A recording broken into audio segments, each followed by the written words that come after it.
Hello, everyone. Christ is risen.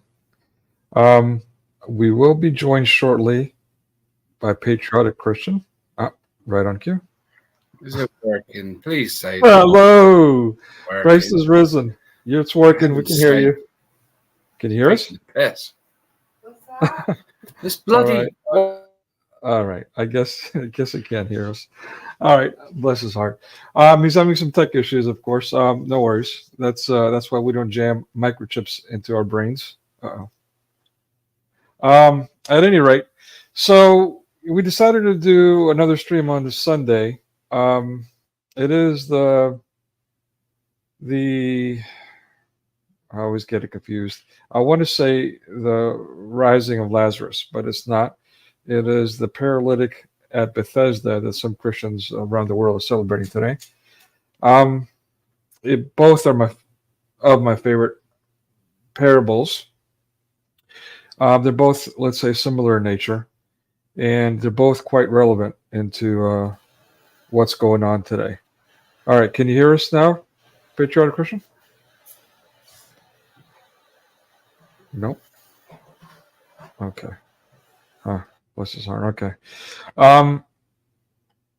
So anyway, there's some things that I wanted to cover today. And again, thank you for joining us, Damien.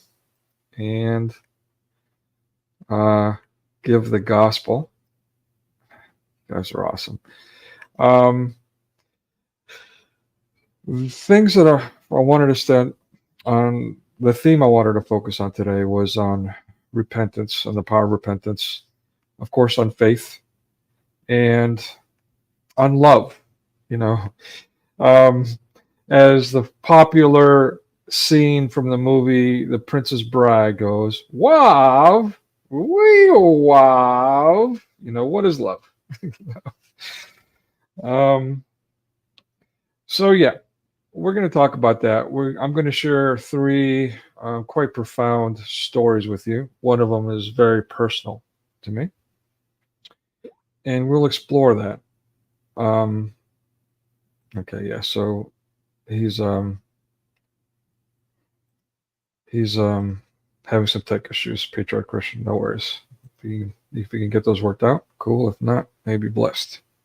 At any rate, all right. So let me start with showing you guys this little deal here.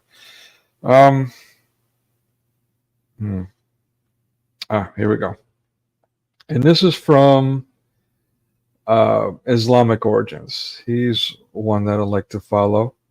He's controversial for whatever reason, but him and Jay Smith. But I like the things that they have to include or discuss when it comes to Islam. Okay, so Islamic origin says, how did AI get so Sharia compliant? Great question. I've been addressing that repeatedly, including some proofs, and I'm starting to, let's say, realize, or at least postulate, as they say, that BRICS is taking over mass media. And I don't want to get into with the big picture of that. Maybe we can do a whole stream on that. Patriotic Christian had suggested that we do a stream on what we think Revelations means, which is something we shouldn't be doing, but it sure is tempting. At any rate. So, hope to do a live stream later today with St. Murad. I checked that out. That was pretty cool, or what I was able to catch of it. Offering a possible explanation for Muhammad's depiction. Let's be honest. He's a pervert and by Islamic sources, as according to Islamic sources. And to be clear, I consider all of these hadiths to be fiction. I'm looking at the rationale. So, Chat GPT or whatever it's called, he says, or someone else, it might be sharing someone else's little project there. It says, draw an image of a lustful Muhammad. Okay, that's pretty straightforward. I mean, if anyone has read any of the hadiths, even the Quran, or anything related to Muhammad, I mean, has a plethora of examples of how he's at the very least lustful. I think that's extremely fair to say. Anyway, ChatGPT, the Sharia compliant ChatGPT comes up with this: a portrait of Muhammad exuding a powerful aura, regal, majestic, divine light, peaceful golden glow, ethereal, soft features, religious, spiritual, serene, traditional attire. Yeah. So how does that drawing an image of lustful Muhammad? This is what we have to look forward to, people, as we continue to get censored. We get silenced. We get supplanted by this type of nonsense. Yeah. Right. What's love got to do with it? Yeah. Unfortunately, some of us are at least old enough to have witnessed, have experienced a different kind of life and what's going on there. We know better. But for the younger generation, as they say, who was born with a cell phone pretty much glued to them 24/7, their reality is virtual reality. And that's a sad truth, especially during a lockdown. Something that, whether you like it or not, you are forced to that on every aspect of life, in fact. So this is a problem when it comes to, well, formation of person, of thought, of culture at large, when AI is dictating how we should think and is obviously not excluding the truth, very necessary, how can I put it, extremely important truths that protect people from the dangers or evils of this world and of certain people. When it covers that up, when it removes it and it supplants it with the exact opposite of reality, as we just saw in this one demonstration, one of many, that becomes a major problem. And it's going to be a massive problem worldwide very soon, within a few years, and as the next generation takes over. But this kind of thing has been going on for quite some time. So yeah, let's go on to my recent bout of censorship by YouBoob. And again, now it's been almost a year ago. I wanted to, before ChatGPT and all that took over, I was trying to warn people, look, we're getting to a place where, this is happening, that AI is supplanting Christianity and God. And people were mocking and still do. But yet here we are. It's a documentary, unfortunately, that I put on the shelf because the evidence was overwhelming. I just got so overwhelmed and had so much other things going on, including a major life transition that it hasn't come to fruition yet. But I'm going to get back to that. That's my next project. Now, after that, now that I've got this new intro video completed. Evening, Nico. Hey, Christ is risen, brother. Oh, so sorry about that, buddy. No worries. Literally, the Wi-Fi is down everywhere on my street. No kidding. No, it's been down for a good 3 hours, and then literally, I give it one last chance because I can only connect to you, can't I? I don't obviously, we're not in the same country or anything, so I can't really get hold of you by a cell number or a text. So yeah, so I can't even email you or anything to let you know like what was going on. But give it one more chance, and boom, back in. And then I was like, "What's going on? I can't even." I was like going, "Nico, can you hear me?" And I don't think you could. And then I realized I was muted. So Yeah. no, No, that not was by my. you, but my Chromebook. So yeah, now we're sorted. Well, actually, we caught some of that. You rumbling around. You couldn't hear me, but we could hear you. Like, Oh, did you? Was you hear me yeah, cursing? yeah. Given the technology, the business, yeah, definitely. So, Oh, I'm ever so sorry. no Uh, worries. We caught it before it got too bad. But yeah, I mean, this is exactly why we don't jam microchips in our brains. By the way. Okay. exactly. Yeah. But yeah, I'm here. I'm here, and I'm ready to rock and roll. So apologies for that. Do you know what? I was actually hoping, that you would admire my punctual arrival Bless your heart. in early 3 evenings in a row, Epic. which for me is I was going to hit the Trinity, and then all of a sudden that Bless happened. your heart. I'm That ever so happens. sorry though, but I'm No, here. no, That's the main thing. don't Praise sweat it, be man. to God. All ham to Allah. Yeah, all's well that ends well. That's my motto. And bacon. But yeah, go ahead. Continue. Yeah, no. So I was just gonna. I mean, I started with mass media, my favorite topic, and I just want to touch on this just to. I mean, it's premising what we're talking about as far as the anecdotes we'll talk about near the end, with Yeah. regards to how it's influencing people, and despite what some people are calling clown world, um, Christians are still able to withstand and even keep a air of joy despite everything that they're being put through. Yeah. So we're going to demonstrate that today, and I think today's parable is a good way to do that. It kind of, I mean, I'm not kind of all over the map, but I'm demonstrating in many ways the meaning of that parable today. Okay. Brilliant. All right. So yeah, this is a video that I did on the lockdown and the lethal serums. Um, and so yeah, sorry, that's just hilarious. I get amused easily. This is So gonna anyway, be this is gonna sorry. be removed off here though, right? If we show this now, will it not? No. What I'm not going to show the video. What I'm showing is their message. I actually put off responding to their message. Right. So we're going to do it live on live stream together. Let's see what kind of BS they flung at me. So this is literally their response when they took down my video on the lockdown and all that, which is available on other platforms. I encourage everyone to take a look at it. Give the Gospel was there for I think the entire 4 hours, give or take. And bless her heart. But it was I mean, I got all the facts through. I think at the near the end, I was getting a bit passionate, and I was talking about the solution.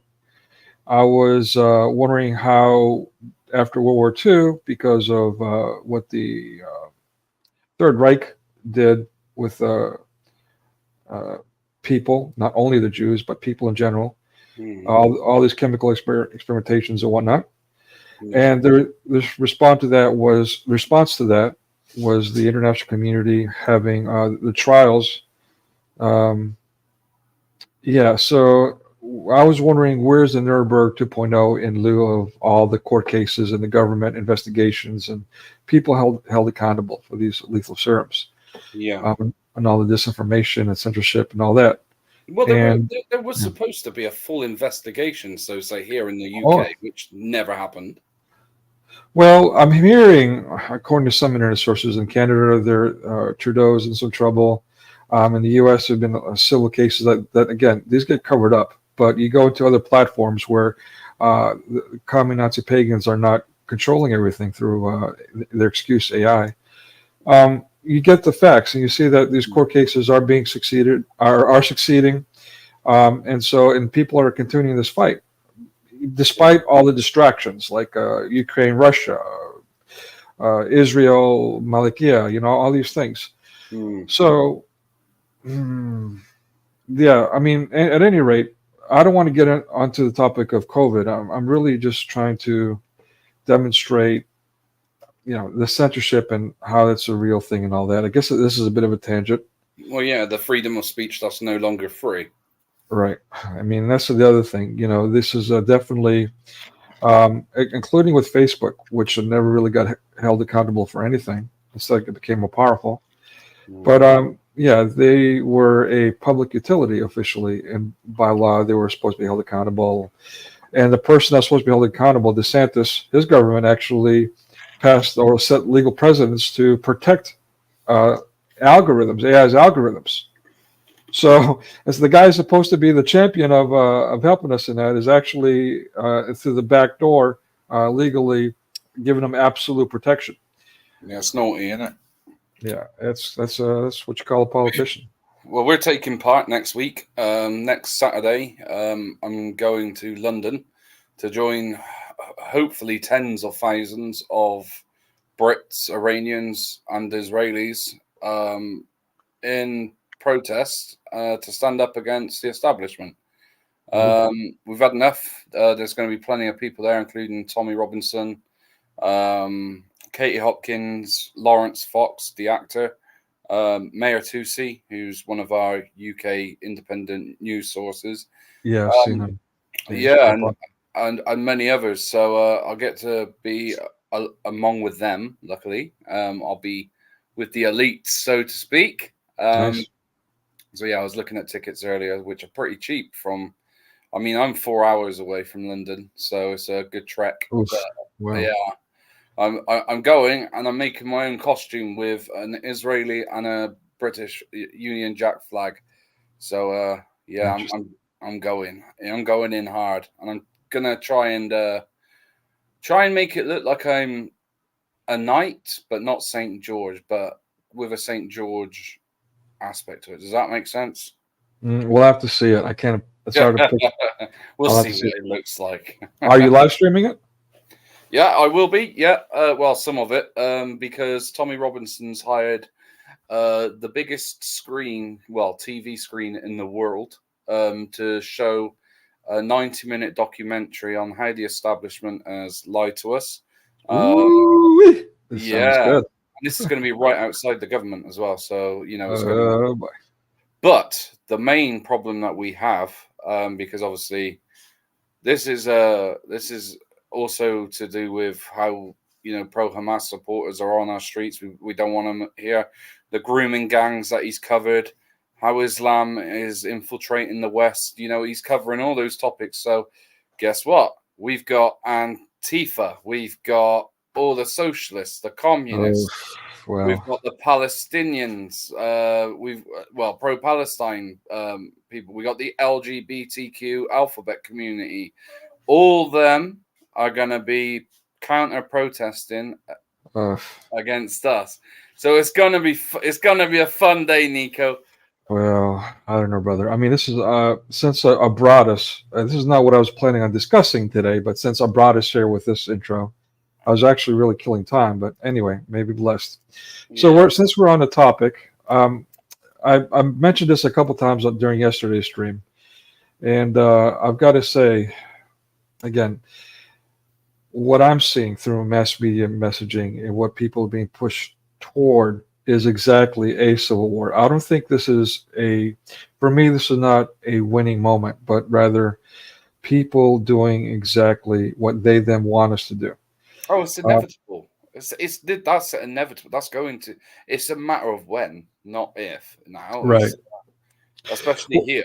That already started 2 days ago in Finchley when I told you the Jews and Iranians and the Brits chased the pro-Hamas supporters all the way back to the train station that they all travelled with, and the police with them. So, yeah, it's already going off, and I've already seen some videos on YouBoob about the university campuses and other countries where people are, the police have had enough now. They're starting to, rally them up and cart them off.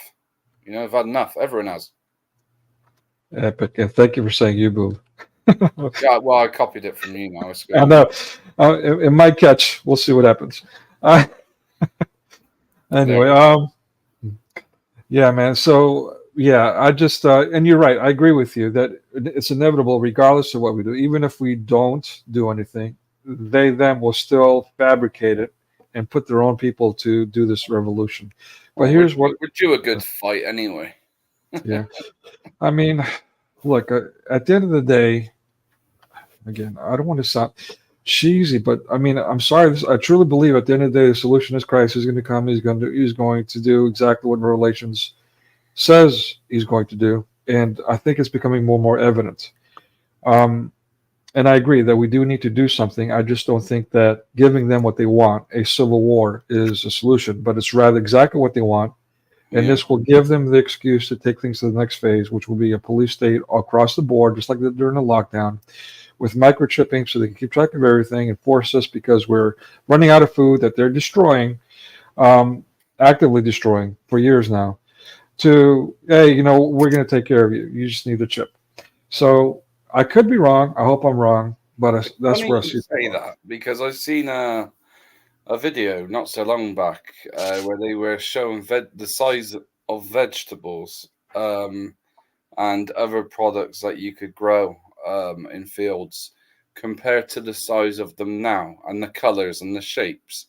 And when you look at some of the size of the watermelons and potatoes and other things that we eat, apples as well, which they've now genetically modified and sprayed and done all sorts to, you can see the massive difference. And then some scientist took it upon himself to actually test the actual nutrients and inside of some of the staple foods, as we say, or the fruit and vegetables that we need in our diet. And some of them had only like a quarter of the nutrients of good vitamins that we need than what they did back in the 80s, like 40 years ago. A potato had 4 times more potassium than it did now, and other things like that. Is wow, I was in awe because they were showing you, like they were proving it to you on this video, and then lo and behold, what happened? The video got taken down. So it's I see where you're going. I personally don't think it will get to a point where chips and stuff will be put in. I don't think that they'd ever be able to control force us. I don't think they could, because they wouldn't be able to do it here in the UK. Most definitely not. Our army is not big enough. They wouldn't be able to. The people would be able to fight that off. Let me ask you something. Go on. 5 years ago, if I told you that people will be locked down, healthy people will be locked into their houses, people will be forced to not exercise, to stay out of the sun, to stay 6 feet apart. I don't know where they came up with that number. All these backward things, to wear muzzles, where they go, and so on. Would you say, of course, yeah, I mean, that's evident. Or would you say, hey, tinfoil hat wearer, get out of my face?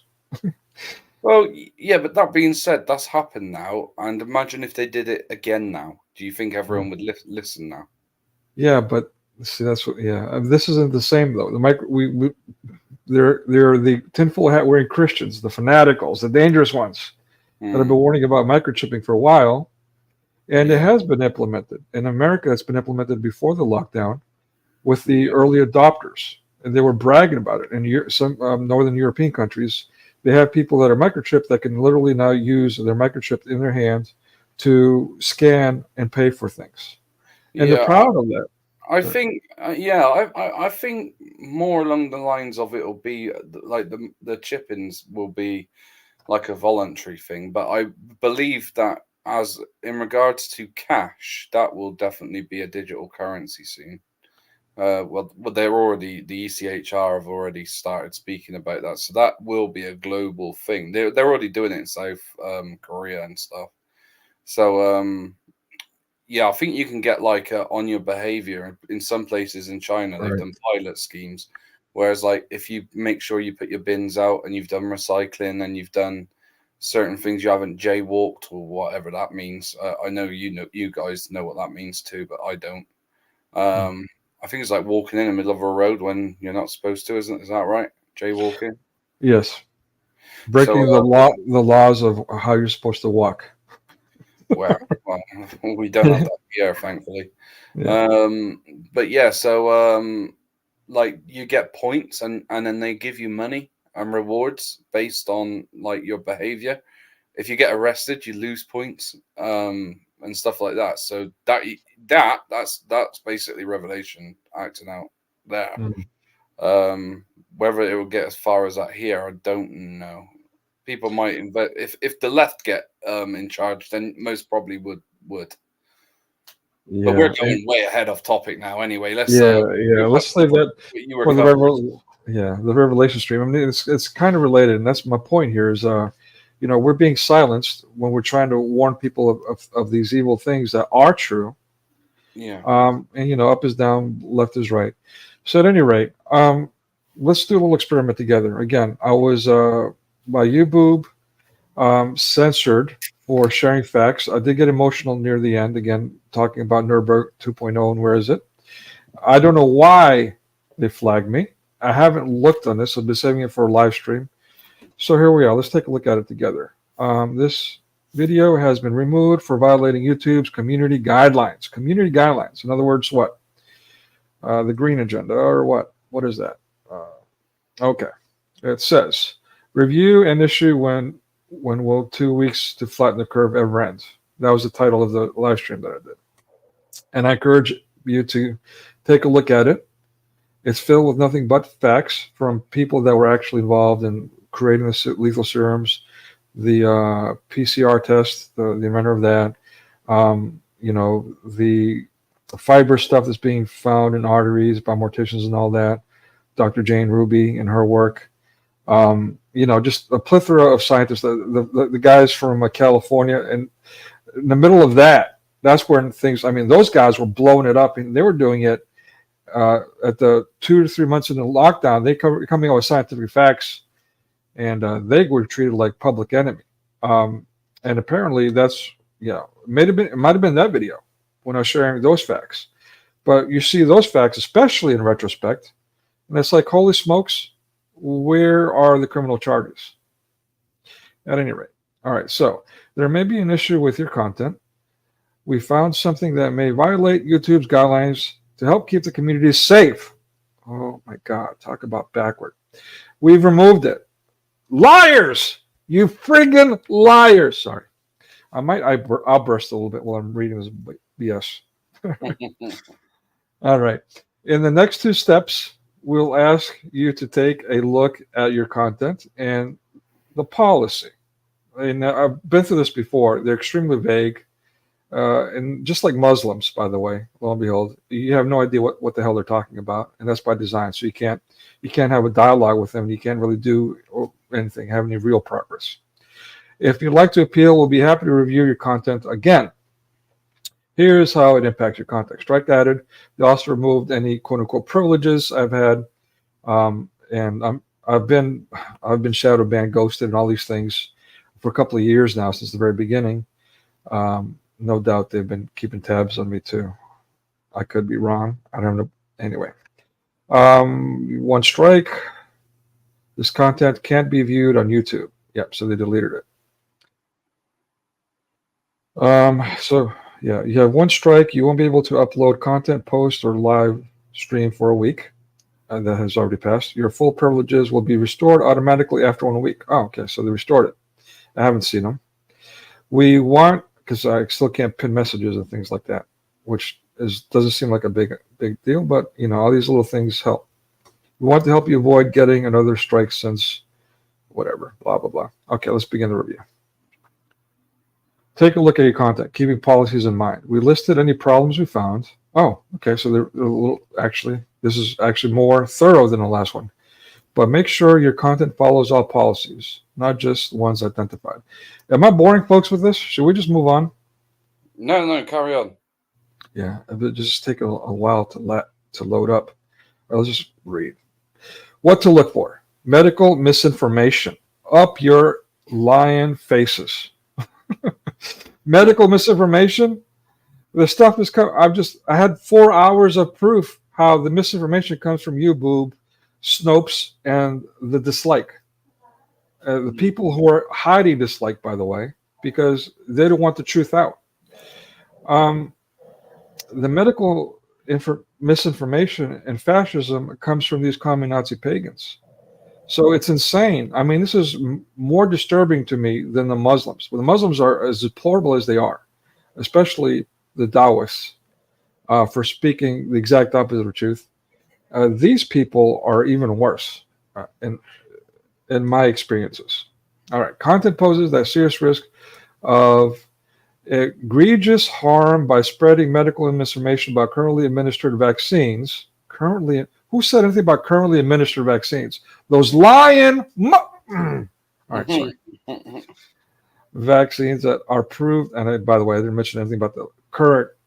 But by the way, they're forcing new quote unquote proven vaccines, and I want to see this proof of how they're safe on people in nursing homes. This is personal experience. I dare them say that's a lie.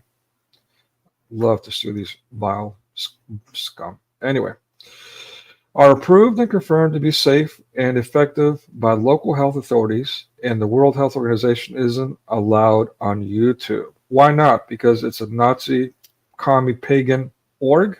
Why isn't it allowed on YouTube? Or do we not want to tell people the facts? It's a 4-hour long stream, by the way.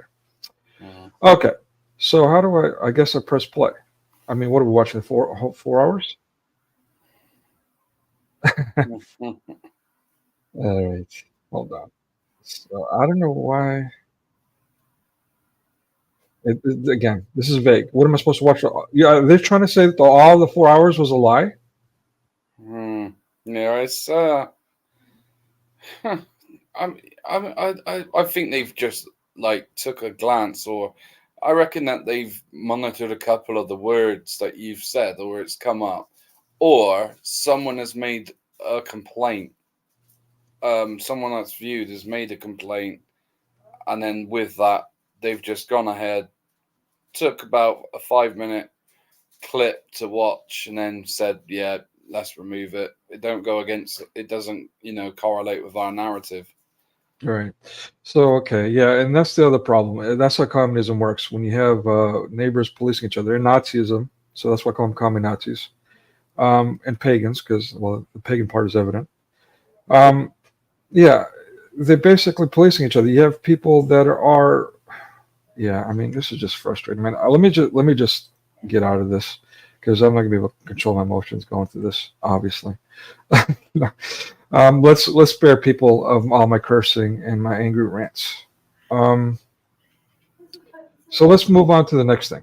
Let's go on to, well, yeah. Today we had the parable of the. I was going to say raising of Lazarus again, of the paralytic at Bethesda. Yeah. So yeah, this is one of my favorite things, and let me share this. Let me just share one of my favorite hymns.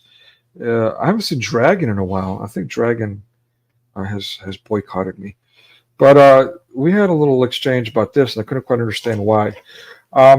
So I went to seminary, and while I was in seminary, I heard this song maybe for the first time, or at least I noticed it for the first time, and I loved it, but to me, it sounds like a quote unquote beer drinking song. And I made the comment like, ha ha, but someone got super offended by that. And I don't understand why.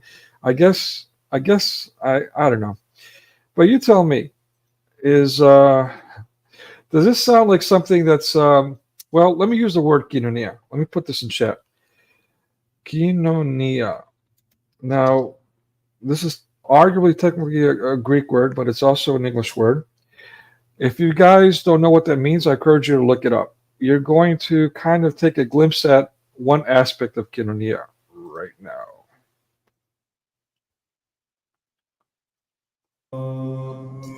Who is this King of glory? The Lord of hosts. Okay, so hopefully you can hear me. Can you guys hear me okay? Yeah, I can hear you. It's fine. Yeah, okay. Let me lower it just a little bit more. All right. So what you're seeing here and what was live streamed earlier today is a liturgy, this Orthodox Christian liturgy, and this is the pinnacle of the service. Well, the Eucharist, or what Catholics call it, we call it Koinonia.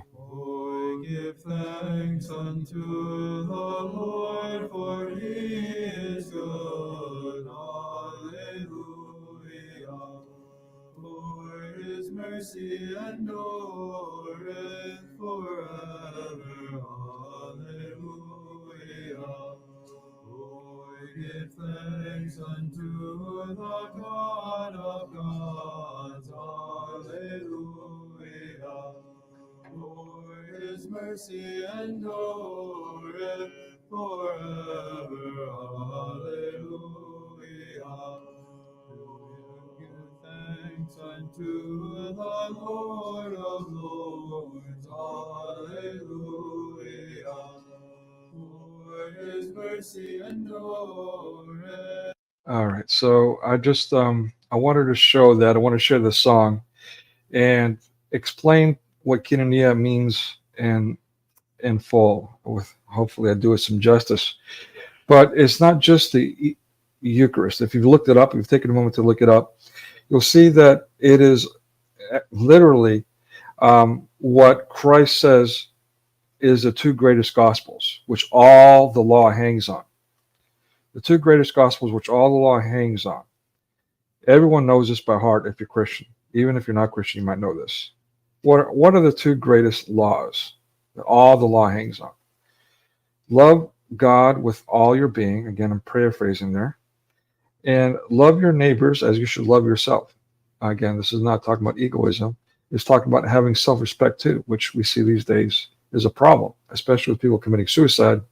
We see there's no love of self. There's something missing there. And if you don't love yourself, then you can have problems with interpersonal relationships.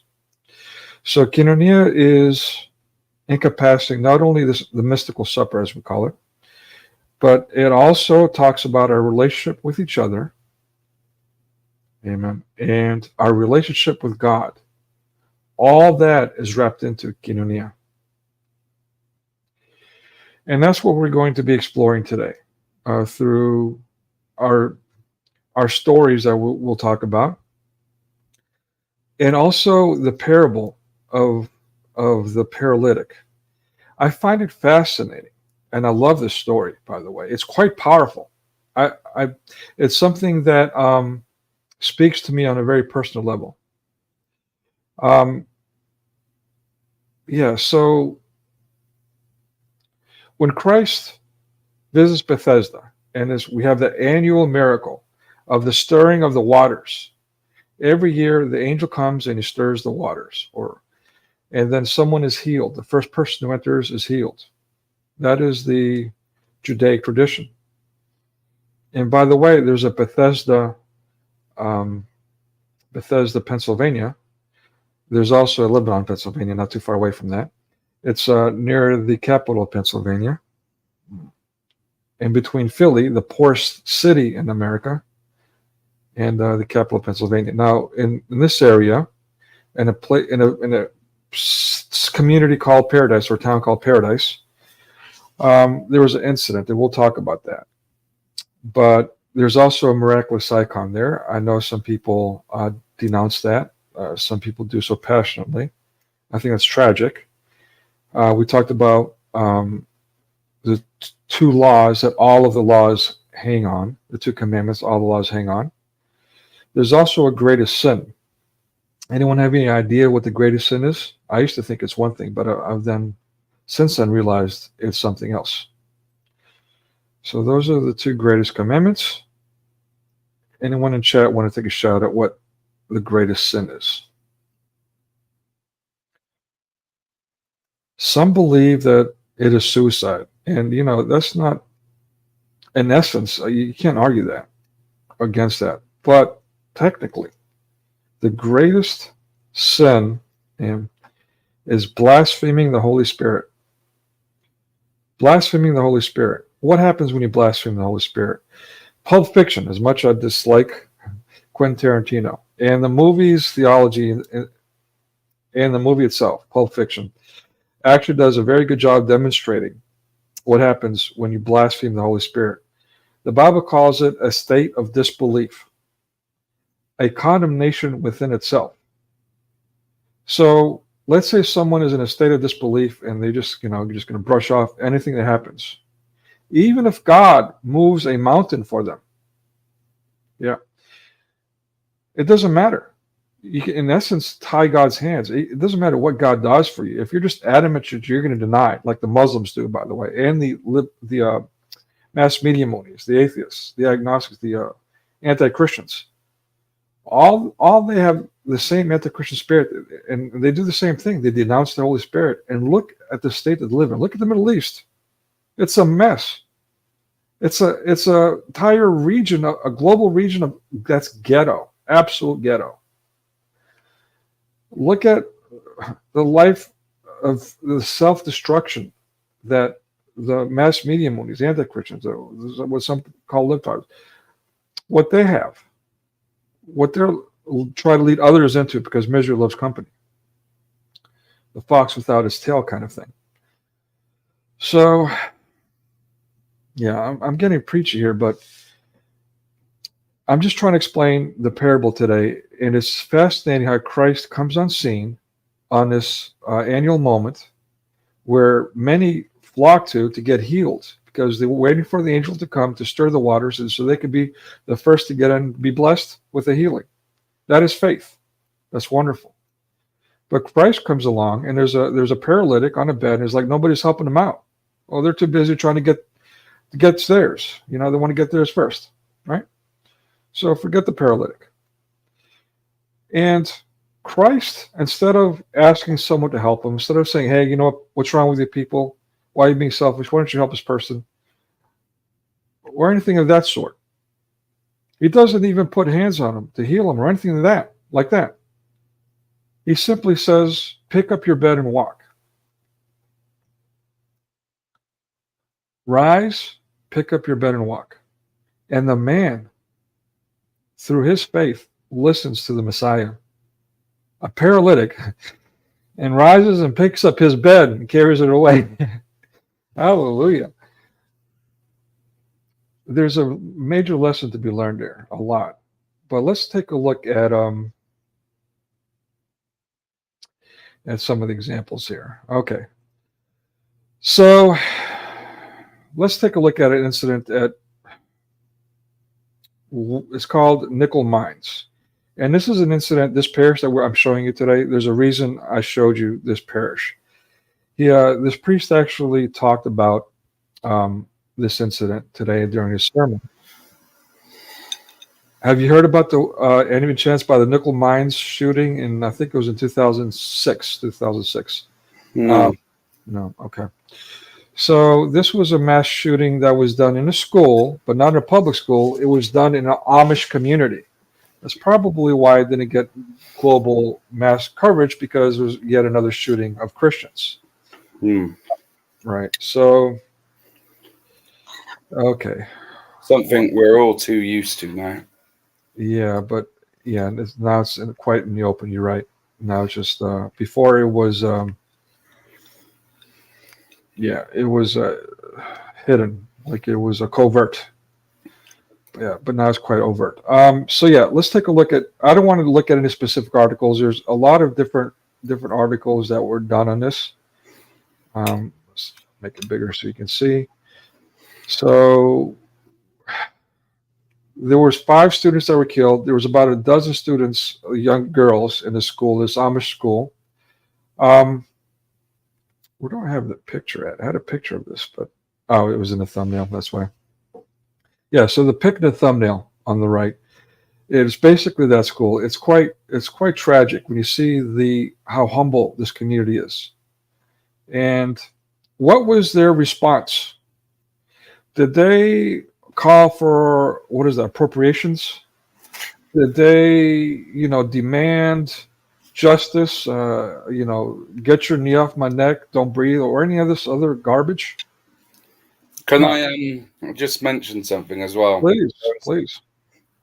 there was this one case they've actually made a film of it where some guy shot a Muslim, and the Muslim's father forgives the killer, and he says, I had to in the name of Islam.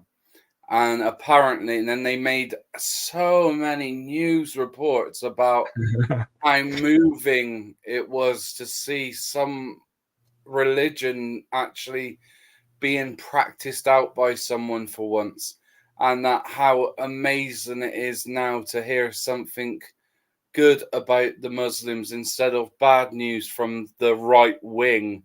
And it was absolutely hilarious just to see. They even made a Netflix drama out of it. I mean, this happens every day with us Christians. You know, you go to courts and you'll always see someone that is Christian forgiving the murderer of the family or something like that. They'll never mention it in the paper. Never. Mm. But as soon as a Muslim does it, it's like, oh, wow, this is the religion you should join. Oh, look at this. Isn't Islam so peaceful? Oh, wow. Right. Yeah. I mean, again, this definitely hits personally. Yeah, exactly right. This was obviously a hate crime. And what happened, for those that are not familiar with this incident, it was actually a married man. And about before the turn of the century, he had not a stillborn, but a baby who died early. I don't know exactly why, but he had a child who died. And so he became bitter. And with each passing year, he became more and more bitter. And I can tell you how I personally relate to this with the third story I'm going to share. At any rate, according to the wife who was interviewed, this man wasn't crazy, and she didn't see this coming. He did call. He called his wife that morning. She said they took their family to the school bus stop like they usually do, and she said she didn't notice it at the moment, but in retrospect, it was quite significant how he called the children back so he can say that he loves them. And then, a couple hours later, he calls her, and he tells her what he's going to do. She doesn't give details of what the exchange was, but allegedly everything was la-di-da according to her. And just out of the blue, he decided to do this. He left some notes to the family, and he talked about why he did it. And we saw that he was saying that he was mad about losing the baby, and he got angry with God, and therefore he decided he's going to go to this Amish community, which in essence is like a monastic community, except with marriage. Mm. And he was going to do what? Do the exact thing that Christ says, do not do. Whatever you do, don't harm the children. What do the evil ones do? Go straight toward the children. Go try to defile them, kill them, turn them into Baphomet worshipers. It's disgusting. It's insane. That's what the evil ones do. It's not good, no. Yeah, so a dozen little girls in this beautiful, quiet Christian community suddenly out of nowhere get shot up by the milkman. He was a milkman in the community. That's how I knew about the school. And 5 of them died. And so, again, there was no outrage. There was no, hate or whatever. The Amish weren't doing any of that. But instead, they forgave the shooter and the family. And you haven't heard about this. Go figure. Instead, you heard... I've always had a lot of time for the Amish community because they just want to live, they want to live without... And do you know what? Sometimes I actually question, do you think they're right?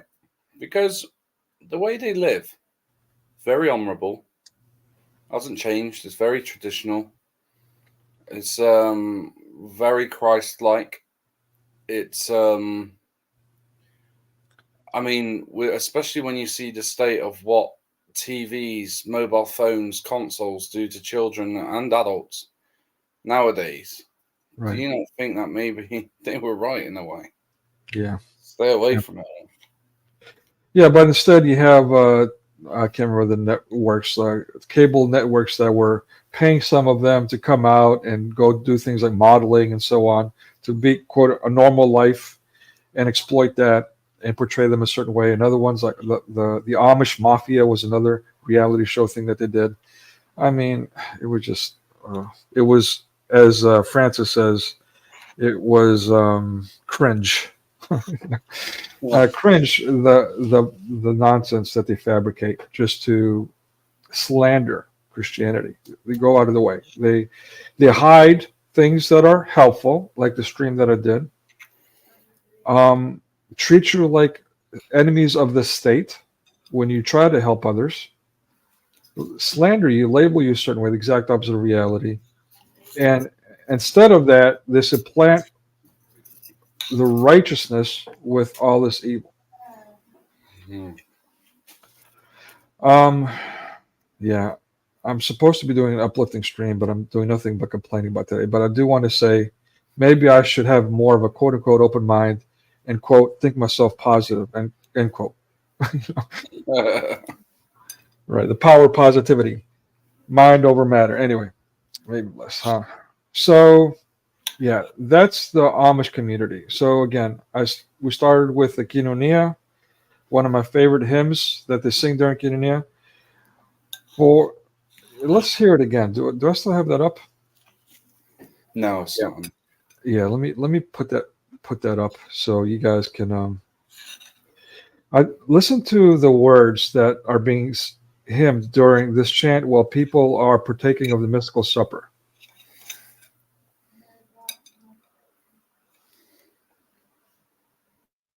To him alone hath wrought great wonders, hallelujah. For his mercy endureth forever, hallelujah. To him that made the heavens with understanding, hallelujah. For his mercy endureth forever, hallelujah. So the refrain is, for his mercy endureth forever. Hallelujah.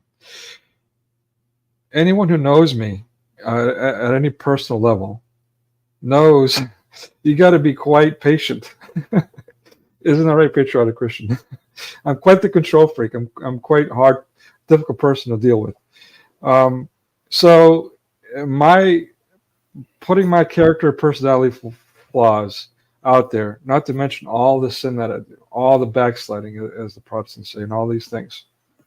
Yet, and yes, on paper, my life is shambles. But personally, I have joy in my life because I'm still, despite all these crazy things going on, personally in my life and in the world, I'm living my dreams, literally, and without even trying. They were, I mean, I feel vain in saying I feel like it's been a gift to me. So, as Father Castanas of seminary used to say, God is great in spite of me. His mercy endureth forever. I mean, that refrain used to bug me. Like I was like, who are these people that are claiming that God's mercy is, forever? I'm Mr. Brimstone and Fire, right? So I'm like, nah. But yeah, and then I look at my life and I'm like, yeah, you know what? Maybe. For me, I'm just glad I'm a Christian. That's everything to me. Right there. There's no greater gift than my salvation. Amen. Okay, so let's take a look at the next thing. The Trenchcoat Mafia. Okay, so here is yet another incident. This one is somehow through mass media been related to Columbine. But let me tell you, when I first heard about Trenchcoat Mafia, it was around the turn of the century, around that incident. But it was from a seminarian's sermon who was talking about what love means. And let me pose this question. to our audience. What does love mean? Or better yet, what is the opposite of love? Let's do an example. What is the opposite of love? What would you say is the opposite of love? Can I put you on the spot, Patriotic Christian? What would you say is the opposite of love? Well, opposite of love.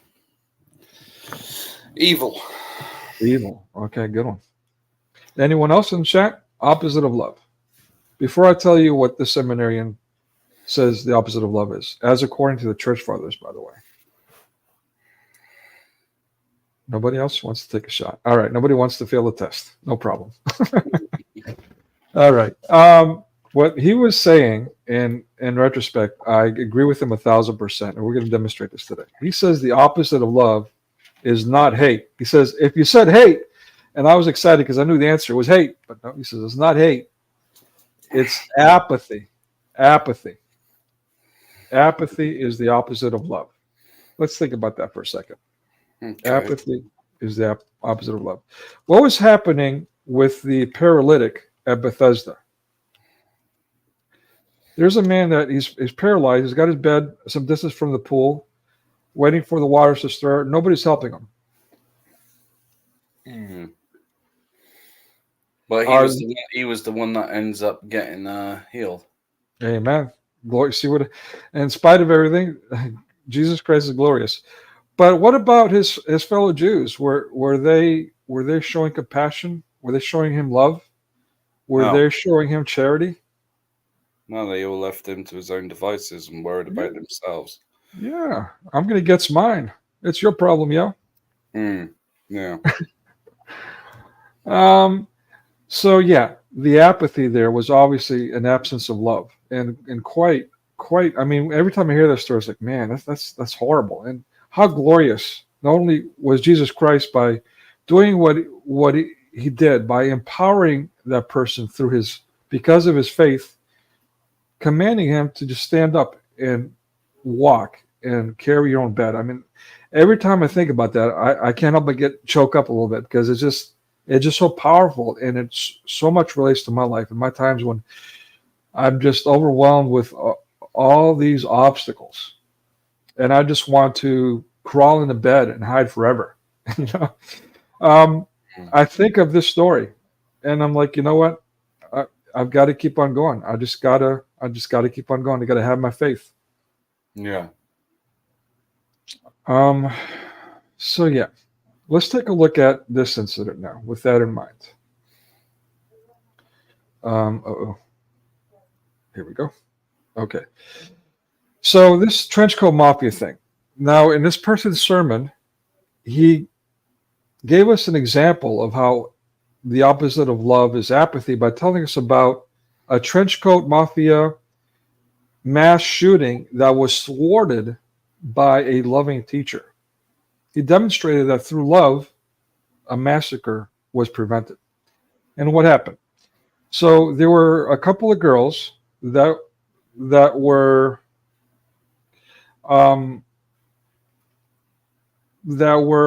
part of this Trenchcoat Mafia, but they, of course, it's just a group thing. They were just like, whatever.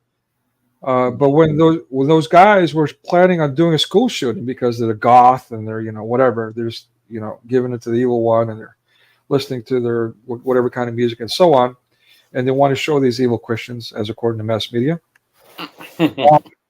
Yeah, these girls are like, uh-oh, we didn't sign up for this mess. What do we do? And so basically one of the girls, was distraught. The teacher noticed this, and she called her over after class and said, what's going on? Like, talk to me. What's going on? And she would not let the girl leave until she spoke. And she wouldn't say. And the teacher, again, this was before the turn of the century when things weren't quite as kooky. So it was still, let's say, permissible, arguably, for a teacher to invite a student to their home. I mean, these days, that's like, Wow. Ask for trouble, right? Yeah, exactly. Wow. Oh, no. I mean, that's how depraved our society has become, that such a beautiful thing of a teacher inviting a child to a family meal is automatically associated with evil. Let's think about that for a No, second. to a family meal, that's the difference. But there was an incident not so long ago at a school in Wales where it was a special needs school, and the male teacher, who was a teacher that once taught my child, he invited two of the children to go back to his house, and the parents found out because they asked their daughter who had special needs, how was your day? What have you done today? And she turned around and said, "Oh, Mr. So and so took us back to his house and shown us his big TV screen in his magic room." So yeah, that was obviously without permission. I'm not too sure if the school knew about it, but they were already being investigated for harming children in a physical way. Yeah, so it got shut down because of that. I mean, that is just strange, without anyone knowing. But in local communities where like when I was growing up, we knew the dinner ladies, they all lived in the same town. Their children went to school and was in our classes. So like two of my teachers at primary school had children in my class. So it was normal for me to go and have, dinner at their house because they were my friends. Right. It just happened to be that their, parent was my teacher. But to just randomly take your child home, I think that to me is a bit of a no-go. But, maybe back in the day, was this a normal thing, was it? Oh yeah. I mean, we've had in a smaller community, I don't mean like a village or anything, but not a city. Yeah, a teacher who had her open door policy. She had a big family, but students went in and out of her home. She was very helpful, very loving, very Christian. Her husband was a music director at their parish. Yeah, and so there was no fondling or seances or anything like that going on, right? Okay. It was just a loving teacher who was being loving in her community, and that's okay. And that's what this teacher did in this example. Yeah. She saw a student that was distraught. She knew something was wrong, and she knew this child, needed to speak. So she invited her to her house for dinner, and the child wasn't again speaking. And then eventually, the child was so moved by the love she saw in this family, and that's the other thing. These children, these goths, these rebels, and all that tend to be coming from broken homes. So. Yeah. So she was so moved by this, she felt like part of the family, and then she broke down and she started telling them about this plan about the Trenchcoat Mafia and how they're going to shoot up the school. And so because of that loving welcoming into the home of a child, instead of being apathetic, the teacher goes, "Oh, I'm going to get mines. I better not do anything because I may get sued by a parent." No, she says, "Oh, let me. This is a problem here. Let me solve it." Okay, and that's, again, that also speaks to human sacrifice, a willingness to put yourself lay your life down for the other, the ultimate form of love. No, that is beautiful. Yeah. When you look at it in that regard. That being said, it's interesting that I went to look for this story, and now all I'm seeing is these cross references between Columbine shooting, a political thing, and the Trenchcoat Mafia, and no mention of the thwarting that I'm talking about, which you could find before on Google, but you can't now. Strange. So it ain't to me. Not with everything else going on. Yeah, it ain't to me at all. This has been going on for years. They're taking down Christian sites, and forming only one narrative: anti-Christian, Baphomet worshiping nonsense or rhetoric. So yeah, that's why I do what I do, to warn others of what's going on. Yeah, that's good work. Thanks. All right, so let's go on to a personal anecdote on that note. Okay, so I have talked about this before. I think I've covered it a bit with Amir, maybe not. But regardless, there was an incident involving my own family, my father. I don't want to bore you guys to death, so if this is getting a little mundane or lame, let me know. But just to give you a backdrop of my father, so you can understand the implications of this incident. He was your typical immigrant, as they say, Greek immigrant, went into the restaurant business. That's very common in America. All right. Both my parents working multiple jobs. When we first moved to America, we were living literally in an attic. And so they mustered enough money to buy a home, and then from that, they bought their first small business, and it went on from there. Now, he wasn't like a money-loving kind of person. He was a hard worker and an earner, and he multiplied his money, yes, but he also helped others, very much so. And Yeah. I found that out. Yeah, I found that out later in life when I went and visited old friends, family members. I mean, friends of the family.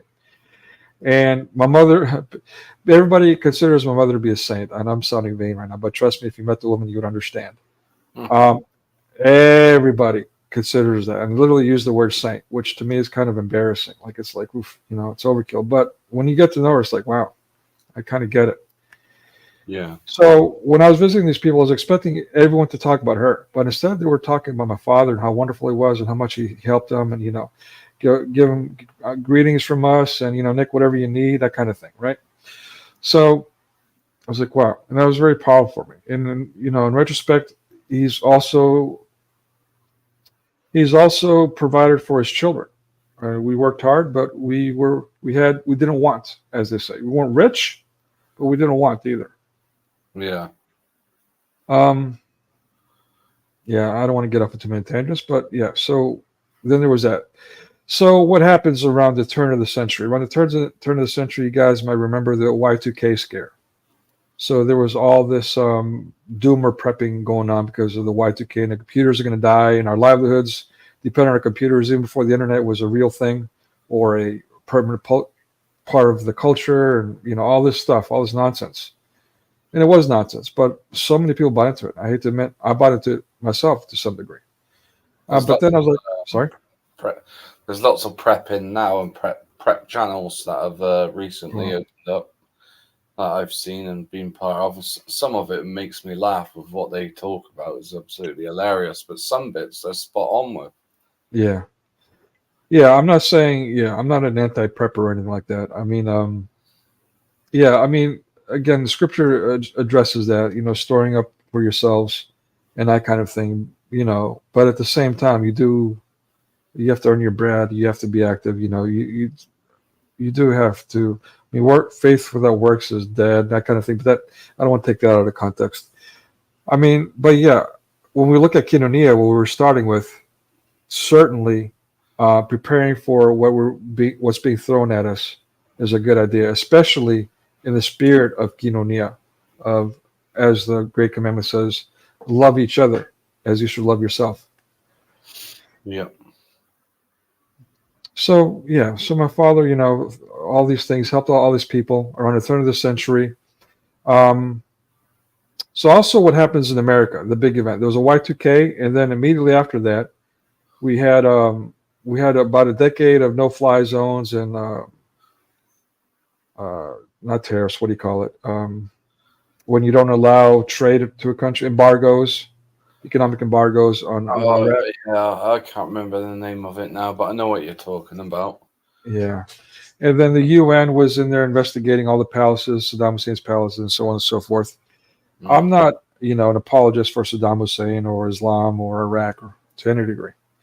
But it was frustrating to see that, the coalition forces in the early 90s completely dominate Iraq and then not finish the job and then carry on and torture these people for a decade, going on and on about how they want to just take it over. Why didn't they just do it when they had the coalition forces, invade Iraq and get it over with instead of putting on the show and this torture thing for a decade. And then when they're calling for war again, now the international community doesn't want to do it. And the U.S., it's a problem for the U.S. and maybe a couple of nations. I think the U.K. wanted to go to war, and maybe one other nation. Morocco got in there, like maybe they were the fourth nation. They said they would donate some monkeys that can sniff out landmines. That was going to be their major contribution. Anyway, so yeah, the international community was just not interested in Desert Storm Take Two. So what do you know? 9/11, the World Trade Centers, right? So after the World Trade Centers fell, everything was shut down officially for a week, unofficially maybe for another week. But the fear of that lingered on, and anyone carrying a bag was looked at as a terrorist. Anyone who was Arabic, of course. Some of that, particularly with these Muslims, was justifiable. But at any rate, this xenophobia lingered over or spilled over into anyone that was a foreigner was automatically a terrorist, an enemy of patriotism and of the country and of America. And so now, just so you understand, my father had to come out of retirement. I don't want to get into too many details. These are personal details, but he had to come out of retirement.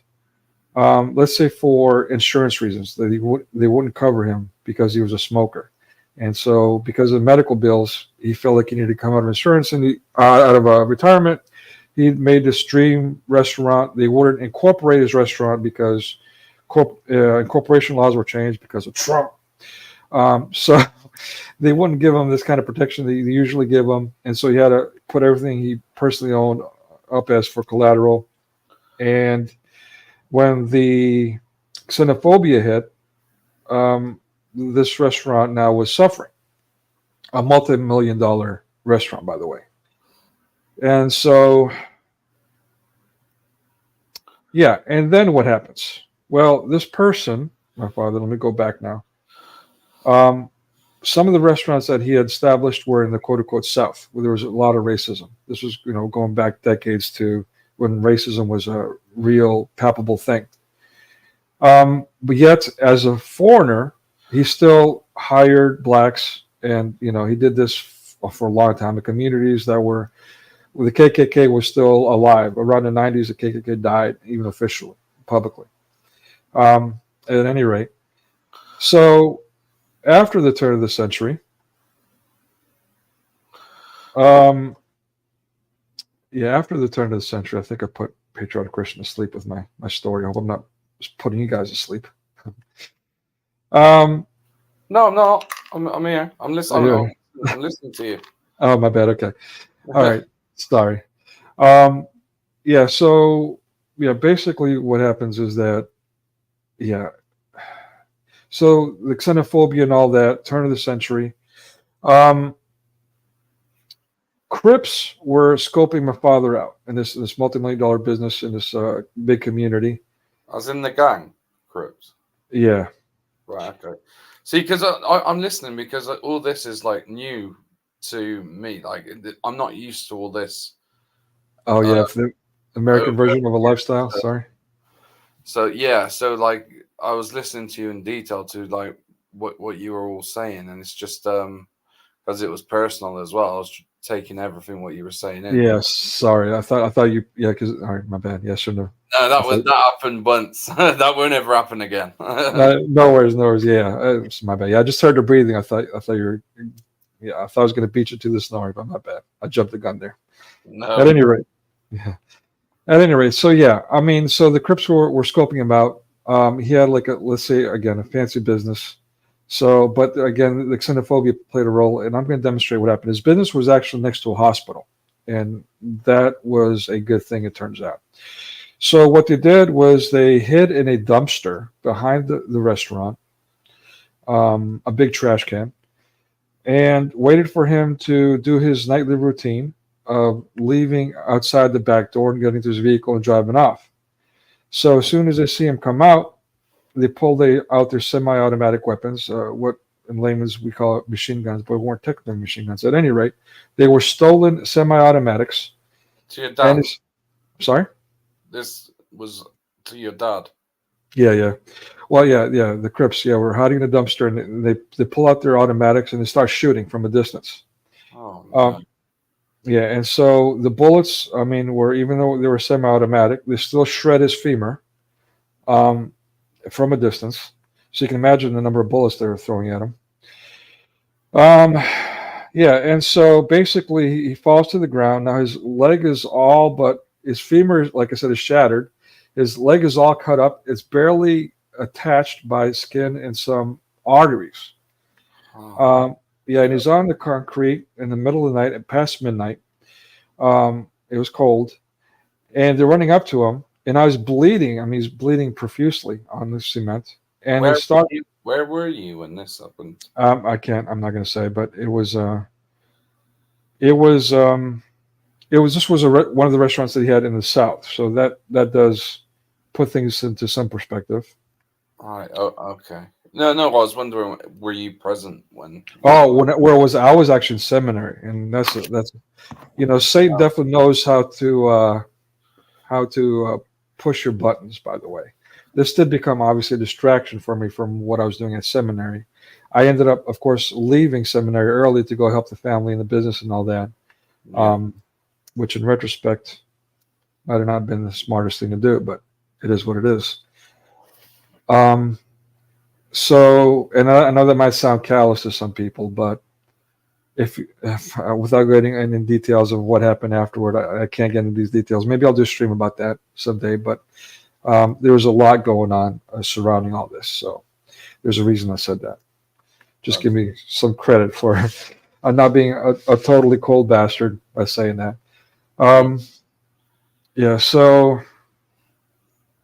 So basically, they're running up to the guy now, and again, he's on the ground, leg all shredded up, bleeding, and they start kicking him and cursing him. Okay. Yeah. So you guys tell me, with that description alone, was that a robbery attempt or was that a hate crime? It was a hate crime, obviously. Obviously, yeah. So, with all that being said, again, now this is a man that was not only successful personally, but he helped many people, including blacks. So what happened? The court process, they caught these guys. They ended up doing a crime spree. They caught them. There was 3 of them. They're all young. One of them they let walk, probably because he ratted out the other 2. Yeah. The other one got, I think, like 3 months. And then 3 months. Yeah. And Wow. and the other one got, like, I think, about a year. Now, it's not just the incident that was involved with my father, but it was a crime spree. So all these things, he got about a year. There was 9 months to a year. I can't remember exactly. Let's say a year, give or take. You get rounds sorry. of a gun here. You get automatic 7 year for the gun, and I think it's like an extra year for every bullet that you get caught with. Wow, that's intense. That's a whole other ball of wax. Yeah. Yeah. I was mean, actually. if British people had guns, there wouldn't be any Britain left. Then there's that. I say the same thing about Greeks, ironically. Yeah, but then again, as an American, anyway, I don't necessarily agree with disarming citizens either. Let me just say that I'm with the argument that the issue is not guns; it's illegal guns that's the problem, or the criminals that use them. I too had access to a machine gun, which is not only was it going to be hot, as it turns out, it was going to be stolen, but it was illegal to have. You can't have machine guns as a civilian. I mean, I imagine if you have some kind of special, I don't know, clearance or something, you can have a machine gun, or an antique. But outside of those 2 things, you can't have. The most you can have is a semi-automatic. Wow. Yeah.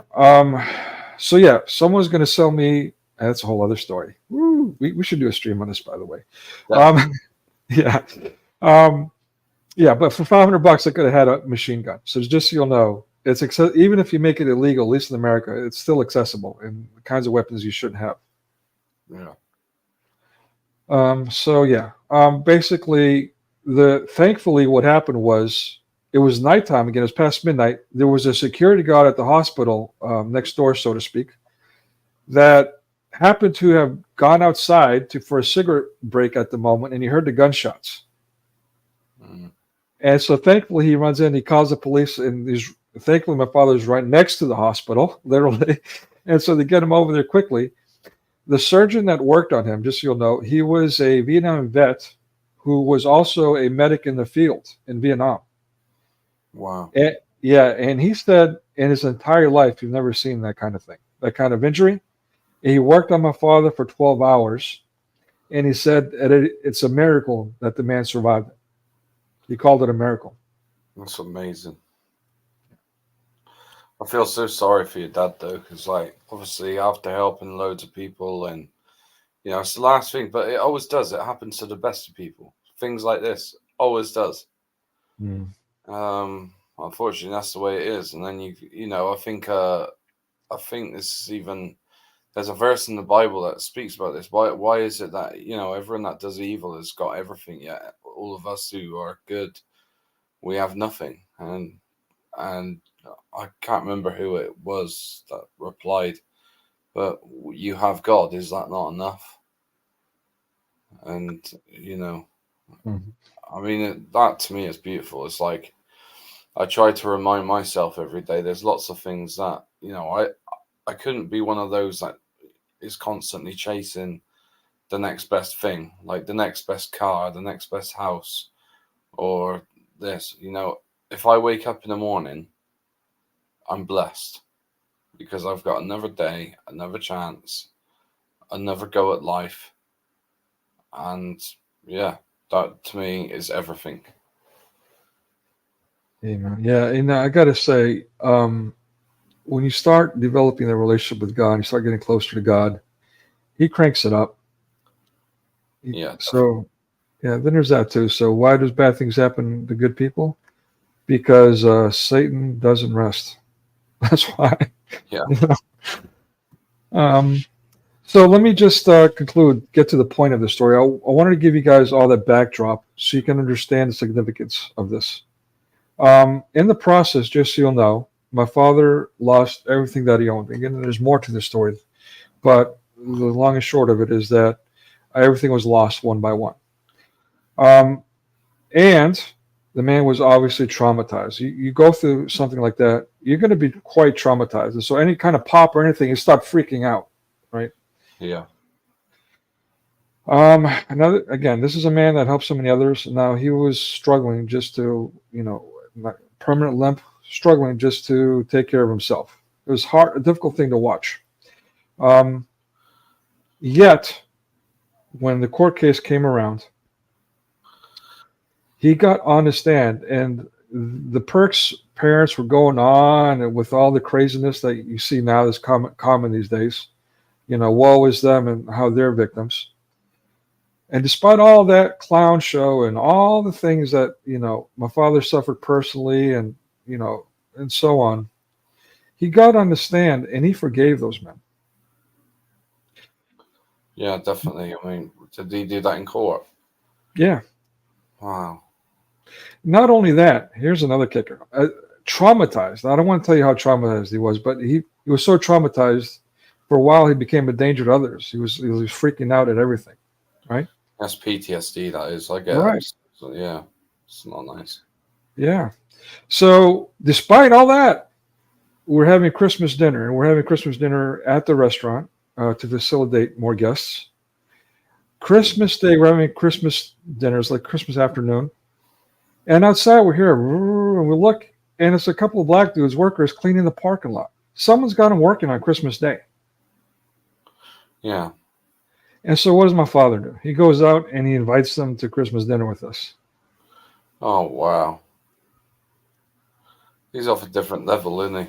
I'd love to meet your parents. Thanks, man. Yeah. I got to say, though, out of all the things I just share with you, what kills me is that they said no. Really? Yeah.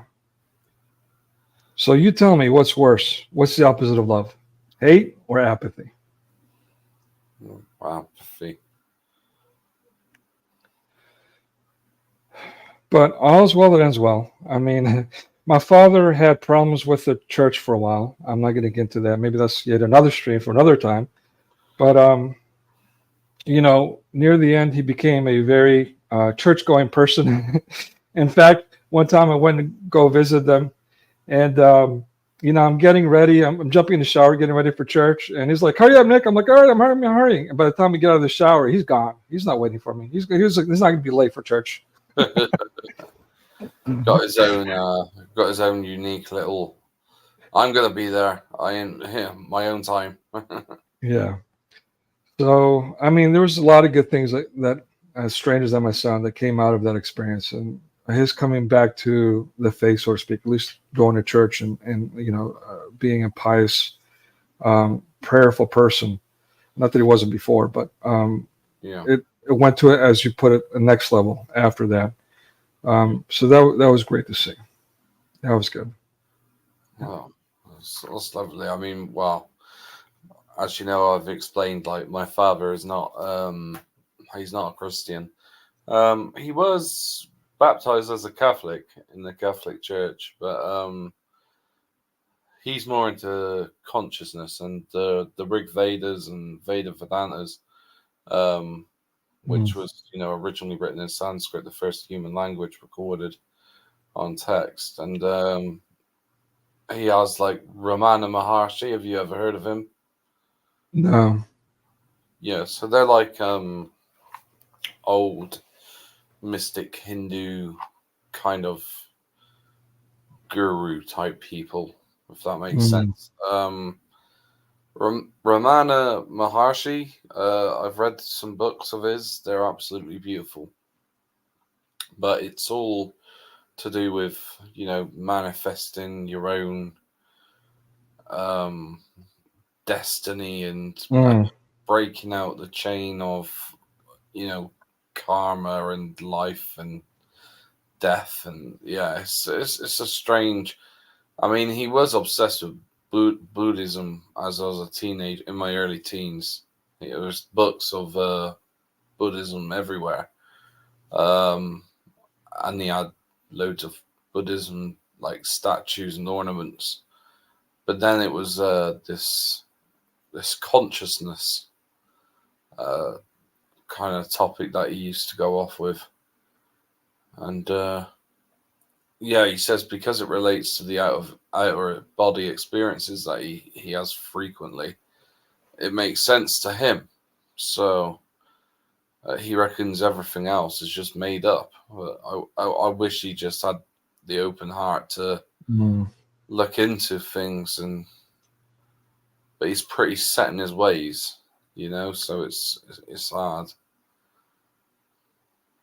Well, yeah, I'm sorry. I cut you off. No. I was just saying, it's hard. Yeah, and I can relate. When I first went to seminary back around that time, it was a shock to my family. Even though I was going through a transformation, they couldn't see that. So they thought I'd gone crazy. I'd actually just recently lost a knuckle to cancer, and so they thought, well, maybe that was the reason, or I was heartbroken. I had this weird relationship, and so infatuation, in fact, and so they thought, well, maybe it was because I was heartbroken, or maybe because of the uncle, or maybe both. Maybe I'm just snapping. I'm losing it. I've gone crazy, and that's why all of a sudden I've become a Christian. It changes everything, though, doesn't it? For the best. Yeah, and so I mean, it's even my mother, who's religious, couldn't figure it out. And she's like, you know what? Maybe you shouldn't be going and all that. And I just, with her, it was like a et tu brute moment when she took that stance with me. It was heartbreaking. It was more than I can handle. Yeah. So I can relate definitely to that. That feeling of, wow, I cannot convert my own home, as Scripture says. It's difficult. It definitely is. And I mean, yeah, there's, without saying too much, there's broken relationships with my family as well, which doesn't look like anytime soon will be repaired. So it's literally just me, my father, and grandmother, and then of course, you know, my family that I've started, and that's it.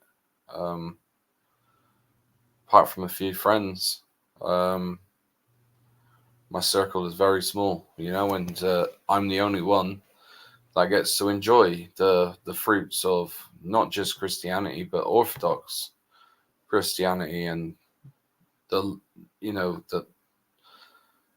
the traditions and everything about Orthodoxy at the church, when going to services and stuff. It's just all beautiful, and I'd love to share that as a gift with, you know, the loved ones that I have, but unfortunately I can't, and it worries me, you know, where they're going to be headed, you know, when sadly we, you know, we go our own ways. But yeah, I mean, one thing I do know that is well practiced in the Orthodox faith is prayers for the dead. So you know, I hope through my faith that maybe God would be so merciful to, you know, help out those that are in my family. Yeah, you know, and my father, well, like if the uncle passed away with cancer again, I shouldn't be talking about that because I don't want to be betraying his memory. But then again, this has a happy ending, so I guess it's okay. And spoiler alert, it has a happy ending. But he was a man who was like, he got involved in Masonic lodges and, you know, church is a joke and this kind of thing. But I got to say, near the end, it was kind of like when the bullets are flying with this young soldiers that were, you know, militantly atheist, you know, and they mock the Christians. As soon as the bullets start flying, all of a sudden they all become believers. And that was what happened with my uncle. I mean, as soon as he was facing his mortality, he realized he needs to cut the bull and come to terms and apologize to God. And that's what he did. Yeah, funnily enough, my granddad did that when he was, he had throat cancer, but he waited until he was actually in palliative care before he gave his life to Christ. So, but I know, you know, even that is a blessing in itself. Yeah. So let me just I'm gonna share a little anecdotal thing. One of the jokes that people say, and again, I believe this is mass media conditioning, but those that say things like sky daddy and things like that, the term miracle. Here we have an old antique. And we'll put her in first gear. The starter got hung last time, which made it been good on it. Let me see if you guys can see what we're looking at. 2 more years. She's old. You can see all. Well, that's carbon. Made frames out of wood, but yeah, it's made up. Okay, they since did the rear end delete on that part of it. We do have the rear fenders that are original. It does have a Model T bed on it, but we're gonna get her running. She's been sitting since about. Okay, so you can see this is a really old car. He said it's been sitting about 1948, and hopefully driving because she'll run 70 years. Sitting there for 7, yeah.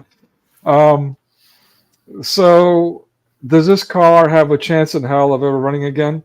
Well, this guy revives it. He gets it going at the end. Cool. And I've had someone in my life who was like, you know, very liberal. In fact, he was on the lam because in California, go figure, he blew up a building, you know, in protest. Yeah, and so he was hiding from the FBI. Yeah, so his idea of Christianity was mocking the word miracle. He said, well, I fixed my car. Is that a miracle? I don't know. I don't know why I'm sharing that. It's just, I don't know, just reminded of that. But yeah, I mean, that's going back to that whole thing we're talking about at the beginning about, you know, if you don't, how that disbelief, you know, how blaspheming the Holy Spirit is the greatest sin. If you live in a state of disbelief, it doesn't matter what happens in your life. The greatest miracle can happen right before you at your request. And you still come up with rationalizations as to why it's not a miracle. You're in essence tying God's hands. I'm sorry. Some people see like some of the prayers for a miracle as like a Dad, can you do this for me? You know, we don't always get what we ask for, or the answer that's given to us is the right one for us, but it's not what we expected. Mm. Yeah, there's Yeah. a lovely recording I heard saying that I needed strength, so I prayed to God for strength, and He brought me to my knees. When I needed loyalty, He made me lose all my friends to know what loyalty is. You know, and the guy goes on about it, like he prayed for these things, but God did the complete opposite to teach him how valid those things were, what he was actually asking for. Is so beautiful. Mm. There's actually a country song. As much as mass media loves to make fun of country, it's one of my favorite songs. In fact, it's in the new intro. It's "Unanswered Prayers" by Garth Brooks. If you've not heard it, I strongly recommend it. The other one that he sings that I really like is called "The River." It's the original "Jesus Take the Wheel" in my mind. I used to love country music. Well, I still do from now and then. Johnny Cash. I love Johnny Cash, Bob Dylan, and a few other guys. Yeah, I love a bit of country. Yeah. So, faith. One of my favorite saints is Thomas because I'm a skeptic by nature. I've got to see the proof. Okay. Yeah, even to this day. But thank God I've been graced with some of that proof. And so when it comes to believing in God and miracles and so on, you can't now convince me otherwise. Yeah. So yeah, once you have a taste of grace, there's no turning back. I just want to read this and then revisit the parable of the paralytic at Bethesda. Would you like to read it, or you want me to read it? Yeah, I'll go ahead and read it. Thanks, man. Now Thomas, called the twin, one of the 12, was not with them when Jesus came. The other disciples therefore said to him, "We have seen the Lord." So he said to them, "Unless I see in his hands the print of the nails, and put my finger into the print of the nails, and put my hand into his side, I will not believe." Okay. Yeah, so that's pretty obnoxious. Yeah. He's basically saying, I'm not going to go on by what you guys are telling me. I'm going to, unless I physically see and touch and feel it with myself, I'm not going to go on what he told me. I'm not going to go on what you told me that you've seen. It's, even though I know that I'm walked and, was with the guy for 3 years, unless I touch and see, jog on. Yeah. Yeah, that's a great point. And not only that, maybe this is the other reason I just realized that I like this guy is because he's got the same crazy sense of humor that I do. He's basically being obnoxious. It's like the guys are in essence saying, "Hey, here's a blind guy." He's like, "Blind? I don't believe you unless I put a thumb in his eye." It's like saying, "I won't believe it's Jesus unless I put my hands in his wounds." Like, what? Very skeptical. Yeah. So, do you want me to continue? Yeah, if you don't mind. Yeah, so verse 26. And after 8 days, his disciples were again inside, and Thomas with them. Jesus came, the doors being shut, and stood in the midst, and said, "Peace to you." Then he said to Thomas, "Reach your finger here, and look at my hands, and reach your hand here, and put it into my side. Do not be unbelieving, but believing." Okay. So Jesus, I mean, if it were me, if I were one of the 12, I can't lie. I mean, I don't know. I don't want, that's being presumptuous. I don't know what I would do. But I assume, well, maybe if not if I were one of the 12, but just an average Joe, I would say I would definitely freak out if I saw Jesus. I mean, even now, if I saw Jesus, I would freak out with all my faith. And I'm not the most faithful person in the world, but it's impossible if you have the encounter. Trust me. It's you think you would, but if you had what I had when I was in prison, it's impossible. It's a reaction that is not even available to you when you have the encounter. It's just you're present in the midst. You've already accepted it 10 billion years beforehand. It's so hard to explain in human words, like how you're not scared, you're home. It's more real than this life itself. It feels like forever, but you know it's only lasting for a certain amount of time. It's like so strange. There's so many elements to it that you'd have to sit for a good few weeks to try and write down and explain how, you know, an encounter works. But even then, you probably wouldn't even touch the base of it. It's just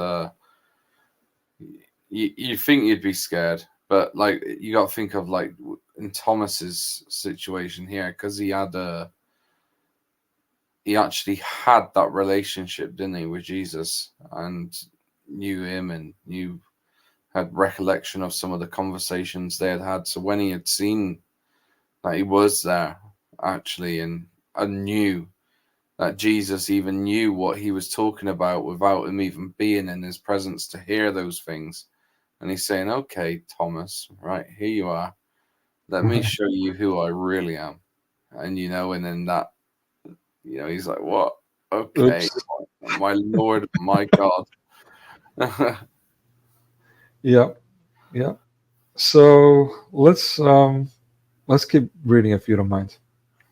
Yep. So that you may believe. And truly, oh yeah. Sorry, I took it here. Yeah, Jesus said to him, Thomas, because you have seen me, you have believed. Blessed are those who have not seen and yet have believed. Yeah, so basically, yeah, like you just said, you know, Thomas puts the fingers in the wound and said, my Lord, my God, you know, and then Jesus says, because you have seen me and put your fingers in my wounds, you believe. But blessed are those who have not seen yet still believe. Or have believed, oh yeah, but still believe, you know. So I missed that line. I got to alter my screen. No, well, yeah, no, you actually already read it without reading it. I think that's why I jumped ahead. Yeah, you already said, my Lord, my God. Yeah, you had said that. Oh, I was just reading that. Well, I was just saying that is reaction. I see. Yeah, so you nailed it. No pun intended. Yeah, All sorry. Yeah, nailed it. Yeah, not bad sense of humor. Anyway, all right. So, yeah, I mean, so there you go. I want to take it now back to the parable from today. And that's the man of Bethesda who's waiting for an angel, the stirring of the water. And here comes the Messiah, who's telling him as a paraplegic, hey, you know, he's not only saying, hey, you're healed, I'm God, God will heal you. None of this. He's like, hey, man, rise up, pick up your bed and walk away. Yeah, disappear. Yeah, and instead of getting insulted or, you know, whatever, or disbelief, I mean, the average person, I think, would get insulted. Like, you know, what are you trying to be funny? You a funny guy or something? But this guy had been there for years, and all he ever wanted to do was get up and go. And he couldn't even make it to the pool. Yet, this time, he got his dreams fulfilled without even having to touch the water. He met the Messiah. He met God. He met, you know, God in the flesh. And not only that, he was healed from the things that were keeping him from his freedom. And Jesus basically turns around and says, you can go now. This is your time. You know, take advantage of it. Off you pop. Be on your way. It's a new beginning. Yeah, that was well said, man. Thank you for that. Mm. Yeah, you know, I mean, that's pretty much what I just wanted to cover today. I wanted to just kind of explore the meaning of the parable in different ways and how it applies to us in our lives personally, with current events. Yeah. And especially these days when we're all being afflicted one way or another. I think it's important that we keep our nous, another word that I want everyone to investigate, koinonia and nous. And nous as in what you kind of alluded to it, the mind's eye chakra kind of thing, but that's not it. That's not. It's nous is your relationship with God, your awareness, which gives you all these other gifts. The link that makes us, connected with God, and it vice versa.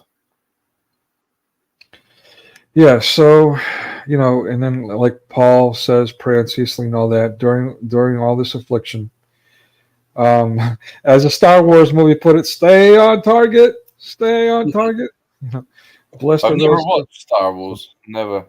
The original trilogy without the extra. If you can find a copy of the original without the extra graphic stuff, it's really cool. I don't know. I just don't think I could. I really. Well, what's your view? I know this is off topic, but just a quick question. What's your view on aliens? okay. Well, let me go back to the Star Wars, just for a warning for our audience. The theology in Star Wars by George Lucas is definitely California spiritual, but there's some redeemable values we can get out of the original trilogy. Aliens. I got to put my finger in their eye. Well, you actually did say that you had an encounter once, didn't you? Because I was telling you that I've got Kaz Clark, CAZ Clark, CLARKE. If anyone wants to look into some of her videos that are on YouTube currently, she's becoming more famous by the day. She's challenged the courts to release information like America has on, UFOs and stuff that's happened in her local town, which they had an encounter with this ship, this space, well, not space, but this aircraft was just basically still in the air for 12 hours in the same position and just didn't move. And then after 12 hours, another one would come and take its place and the other one would disappear. And this went on for a long time. And people that got close to it were exposed to so much radiation that, some of them got really ill. And loads of things happened. But then once people started talking about it, they kept getting shut down. And then their social media accounts were being monitored and their posts were being removed, and they were silenced and cancelled in many other ways. And so she took this all the way to court. She wants to come on my channel to talk about it, but she wouldn't agree to come on because she also knows a lot about, she has these theories about what's going on with the mass immigration and the illegal immigration, and that there's going to be an attack within. And she kind of makes a lot of sense and makes out that she knows that what is going on. She makes it sound like it's fact. She seems very interesting, let's put it that way, and she really does want to come on the show, on my channel. However, she only agreed to do so if I did fully admit that I believed in aliens. And I'm not. I don't know. Yeah. Well, let me just say again. Is it biblical? I mean, for a start, I mean, there's nothing in the Bible about. If you're a Mormon, look, you misrepresented me. I should have stopped you there. You said I had an encounter, but you didn't specify. I didn't have an encounter with aliens. Aliens, UFOs are two different things. Let's clarify that. I did see an unidentified flying object with a friend, but I wouldn't still to this day say that confirms there are aliens. But definitely confirms for me that there's unidentified flying objects. Yeah, true. But there's when you say it in that sense, it don't sound really exciting because anyone can make a flying object. Even I did that at school as a project. We got to build our own rockets. But what I'm talking about is something that the country's never heard of. You can't buy in a shop. you can't make at home. It has to have technology that no one has ever heard of or been able to produce in the world ever. That's what I'm talking about. Well, what we saw would qualify for that. There was arguably before the Harrier jet. I could be wrong about that. I think the Harrier was. This was before the turn of the century. I think the Harrier came after the turn of the century. For those that are military buffs and know about the Harrier, correct me if I'm wrong. But even with the Harrier, even if I am wrong, it definitely was not a Harrier jet because it had that typical Hollywood appearance of some kind of weird oval-like light with some weird light patterns that are inexplicable. So basically, and what's interesting is he saw one color, I saw a different color. So no, we're not on drugs. For the record, completely sober. I was driving down the street. So, but we both saw something. We both were able to describe it in a very similar way. It's just maybe at his angle, the color was slightly different, and it could have been that. But I mean, when I say slightly different, he saw a bright blue. I saw a bright green. That's strange because have you seen that picture of that dress that you can find on social media? Some say it's blue, some say it's green or gold. And there's an argument about it. People always say, "No, it's blue," and the others are going, "No, it's not. Look at it properly. It's gold." Interesting. Yeah, I'll have to find it and show you. Yeah, that'd be cool. All right, well, I'll send it you now. I know. You carry on. I'll get it to you. Oh, I mean, I just I don't know what to say. My mother's claimed that she saw also UFO when she was young in the village of Greece. That's the mid-20th century. So explain that one. But again, there's also videos and stuff of military experiments of things that look like flying saucers that you see in movies that were experimenting with weird flight patterns. So I don't know. I mean, whatever we saw that night, it definitely cannot be explained with the technology that we are aware of. I mean, basically, the thing from a distance, it hovered away. I'm sorry, it was hovering like you usually hear about, and then next thing you know, it just kind of drops real quickly, like at a super speed, out behind trees, like out of sight for us from our angle. So, yeah, the dress. Yeah, I've just sent it to you. Okay, let me. You want me to share that here? Well, you can ask people if. All right, let me see. Give me 1 second. The 1,001 clicks thing. You know you can share it, by the way, right? Just putting that out there. Yeah, you have to show me how to do that. Oh yeah. All right, we'll do that this week. Are you free tomorrow? Possibly. Okay, I'm free Monday and Wednesday, just so you'll know. Okay. All right. Almost there. Okay. Oops. Let me make it bigger. You want me to zoom in on the picture or? Yeah. So some people say it's blue and black. Some people say it's gold and white or something. I don't know. Yeah, I mean, I can clearly see gold and white. What do you guys think? Definitely blue and black. Now you're pulling my leg. No, definitely blue and black. 100% blue and black. That's what I'm getting. All right, folks. Who wants to be the tiebreaker? Is this white and gold or blue or black?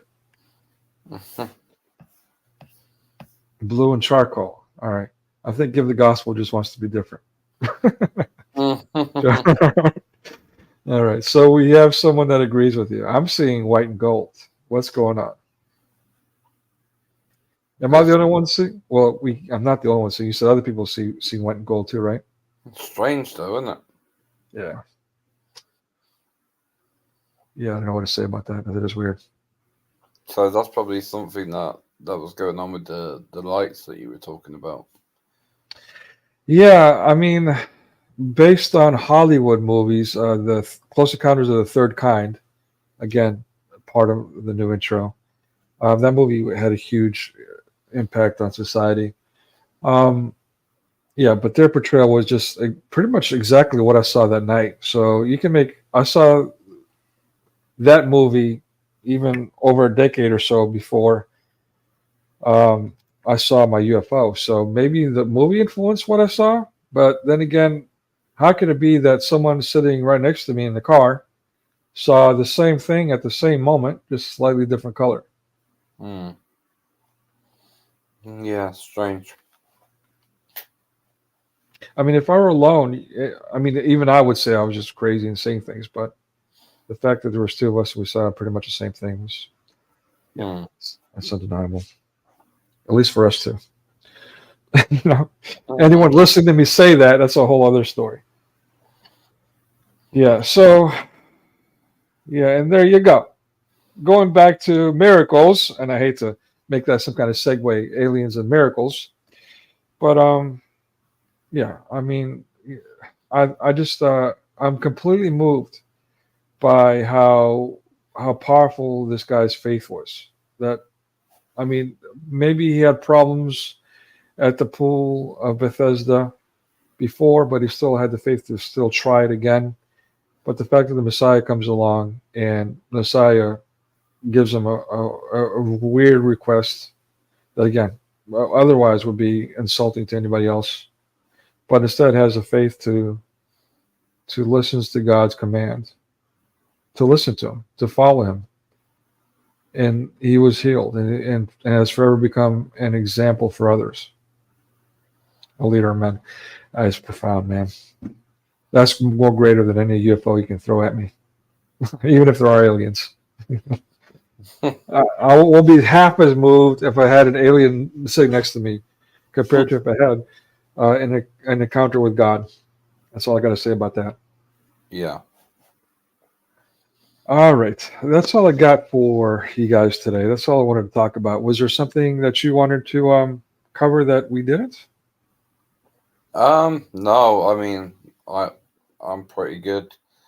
I'm pretty done after the weekend we've had. I mean, how many hours have we covered now? Oh wow, yeah, that's a good point. Wow, yeah, we did a 4-hour stream yesterday. That was cool. Time flew.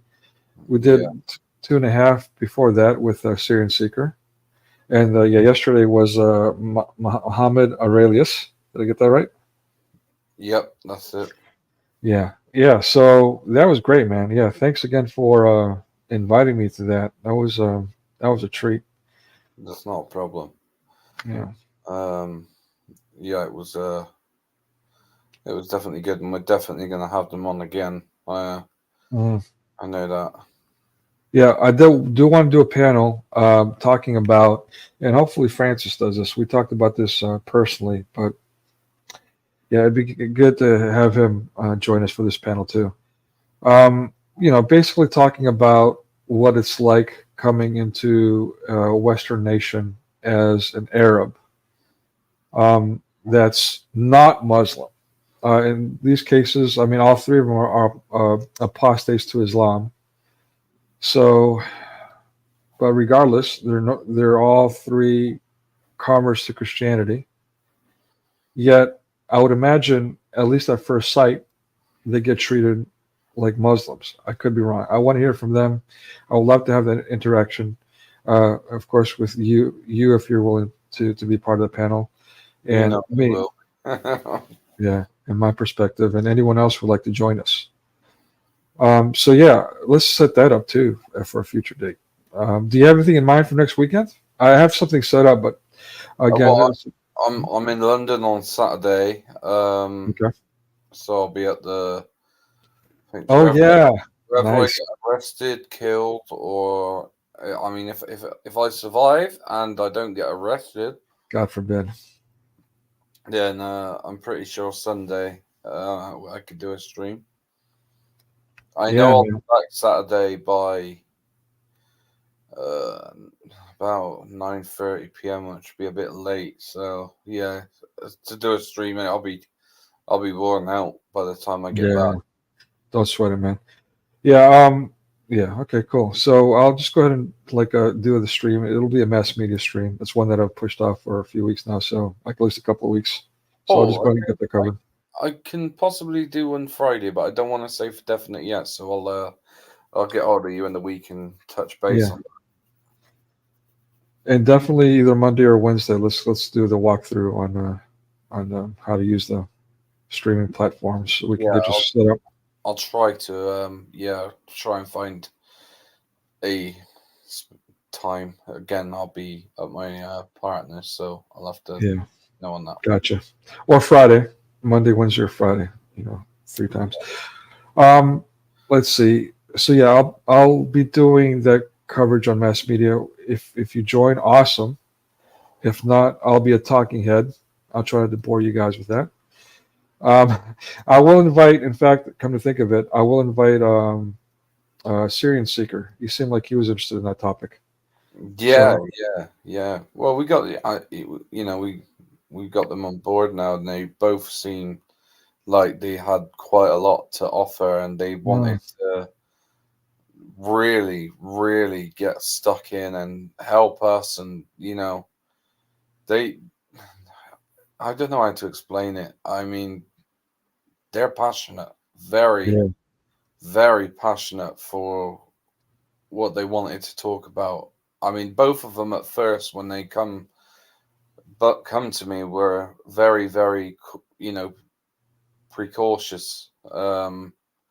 Understandably. And then eventually just... I mean, not because of you, because of Islam, of course. Just in case I missed that. But then you've seen how comfortable they got on the stream, and then before you knew it, they were, they wanted to stay on longer, and yeah, we'll definitely, definitely have them back on. Yeah, I mean, this is a good idea. We'll go ahead and run with that stream either Friday or Saturday. Friday, if you can join. If not, I'll just keep the Saturday schedule. And and anything else we could come up with. If you want to cue me in on. Does anyone have any questions about anything we talked about? Does anyone want to join us? Come up and give their own testimony as to the paralytic or anything like that. That would be good if anyone does. Come on, be brave. Come Yeah. and say hello to your hosts. What about Give the Gospel? Is she still there? Yeah, she's come up before. She did. That was beautiful. She did that song, which I hate to admit I can't remember what it was called, but that was awesome. Anyone else? Anyone? Anybody? Anyone? Bueller? Anyone? Bueller? No. Does anyone know that reference? The movie reference, by any chance? No, I don't. Oh, okay. Yeah, it was a movie called Ferris Bueller's Day Off. Another that's one I didn't include in my intro. How did I miss that one? Oops. Yeah, it was a very influential film. It was basically so it was just basically the rebellious thing. How these young students were in high school and they were playing hooky. They're taking a day off from class, and just all the crazy mischievous things they're doing, including the principal. Which, speaking of which, coming at home, he comes at the home of Ferris Bueller, and Ferris Bueller has a little sister, and she's home alone. And she ends up with this total emasculation scene with this goofy white male character, the typical white suit, who's supposed to be evil and incompetent. That's a typical Hollywood trope for decades now, for generations. So basically, this little girl, high school girl, beats him up. Wow. Yeah. But anyway, so there's a scene in there. Ben Stein, he plays a teacher. And he's looking for Bueller because the mischievous student is not there. It is the famous scene is like, and he's very drone, he's very mundane, and he talks at this speed, and he sounds like this. And can anyone answer this question? Bueller? Anyone? Bueller? So, yeah. Oh, wow. Okay. Sorry, go ahead. No, nothing. I didn't say anything. Yeah, it looks like Give the Gospel might come up. I'm looking forward to that. What now? Looks like it. She asked for the link. Can you So, I don't know. Is it like what we? Yeah, you could whack it in the comments, can't you? yeah, it's in the comments. It might take her a minute. She did this last time, and I think I either ended the stream too soon or she was on tech issues. Oh, there we go. There she is. Okay. Okay, so give her a minute. She's still working out the tech issues, but yeah, I don't want to put her on the spot. I'm not going to say what she might say or do, so I'm not going to say anything. Last time I put her on the spot, and that wasn't good. Here we go. All right, can you hear us? Yes, can you hear me? Yes, perfectly clear. How are you? Christ is risen.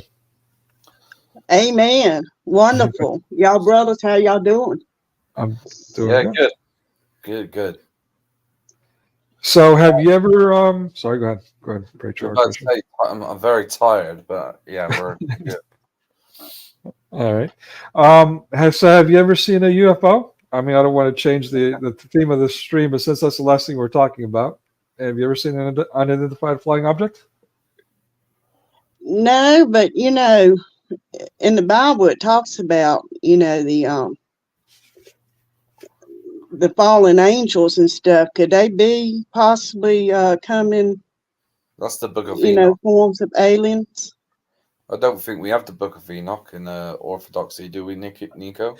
I wish I were that good of a theology student to be able to answer that question properly, but I'm not, so I don't know. Let me check. I'll have a check. Yeah. I mean, I do know that, again, this is a hearsay. In other words, that someone else told me this, someone who was a Mormon and got pretty advanced, and then later on he became Orthodox and got pretty advanced in Orthodoxy. In fact, he was... So it's known as pseudepigrapha. Only the Ethiopian Orthodox Church says it's part of the Bible. Oh, the Book of Enoch. Interesting. I don't know that. Yeah.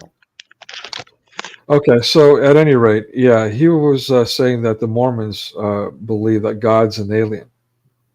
So I don't know how true that is or not. If there's any Mormons out there, please confirm or deny the validity of it. The Mormons believe that if you die of good faith, like you become your own god and you get to run like your own planet, like God runs us, type thing. So you become God and you own your own universe or planet and people. That things like stuff that is in Islam, funnily enough, about like unlimited amount of wives or polygamy and stuff like that. So yeah, there's a lot of that in Mormonism, which they don't tell you when they knock on your doors. They all look friendly, don't they? Well, it used to be Jehovah's Witnesses, but now if you go on there's mainly YouTube actually that advertises it. If you type in anything Christian, like you got these two young girls that come up on the advert saying, "Can we come over and pray with you? We would love to introduce you to the church." And it's just okay. You fill in the form thinking that it's a normal. They caught me out once. This was before I come to Orthodoxy. I was in the Baptist. Well, I just joined the Baptist, but I was also looking at more local churches. And what happened was there was this free literature and free Bible courses and a free opportunity for them to come and do study with you at your home, completely free, no questions asked, and all this stuff. I was like, oh wow, but it didn't say Church of the Latter-day Saints or Church, Mormon Church or anything like that. Just that they were Christians, and so I filled in the form, and then literally the next day I had two guys knocking on the door that were, they're funnily enough from America. and yeah, they were missionaries that were spent and funded for a whole year to stay and do what they were doing. And I invited them in, and then they started telling me about the Mormon church, and they gave me the Mormon Bible. And they were telling me about the prophet Joseph Smith and stuff like that. Directed me to watch a film. So I did. And I told them I wasn't interested because I went on YouTube and found out all these Mormon debunked videos. Anyway, so I told them I weren't interested. Later on the day that I told them I weren't interested, they knocked on the door again. So I kindly told them to please, I've told you already, I'm not interested, and could you please leave me alone? The day after that, I come home from shopping. They were there again, outside my door. I said, "Oh, well, what are you doing here? Like again, I told you like not to come here. What's up?" And they said, "Oh, we wanted to know what your problem is. Like, what made you, not want to pursue the church anymore?" And I said, "Because I found another church." And they said, "Well, are you up for a debate with this and stuff like that?" Wait, can you kick my ass? Sorry, that's how that comes off. Oh, they're going to debate you now. Yeah, and then I was like, I don't know enough to debate you. And they said, "Well, oh, that's good. Then can we come in?" And I was just like, no, I've told you no. Like, here anyway. After about 2 days, I thought, oh, finally they got the message. And then lo and behold, I was walking into the town centre, and I just felt that people were following me. So I looked behind me, and I thought, I recognise those two guys. And then I was thinking, what is it? And they must have. They weren't wearing the suits that they were usually wearing when they knocked on the door. That's why I couldn't recognize them first. And then I stopped and thought, right, I think it's them. So I turned around, and lo and behold, it was them. Oh, where are you going? I was like, well, I know where I'm going, but where are you going? And they were going, I say, are you following me? And they were going, we just wanted to know what your views are on. I was just like, oh, wow. Oh, yeah, all right. So the kindness and the politeness that I had for them then deceased. I bet. They had the full fury and might of English tongue, and yeah, they finally got the message. So. Want the truth? You can't handle the truth. Perfect. Yeah. Give the Gospel, I think, got disconnected. Yeah. She's having tech issues, unfortunately. Oh no. Yeah, it's a bummer. That's all right. Next time, God willing. She's one of our. Yeah, I just wanted to point out as well. Give the Gospel, if you can't hear this, I just want to appreciate your amazing attendance because I've noticed. Yeah, she's always on our streams. Sometimes the only one. That's live viewing at the time when that we're actually streaming, and so I applaud your loyalty to both myself and Nico. So thank you so much. It means a lot to us. Yeah, man. Yeah, definitely second that. Yeah, it definitely keeps me going sometimes for sure. She's our number one fan. Yeah, and I gotta say, I mean, I hope I'm not putting her on the spot. I think I said this yesterday. I could be wrong, but at any rate, I also have that fundraiser done for the computer. Yeah.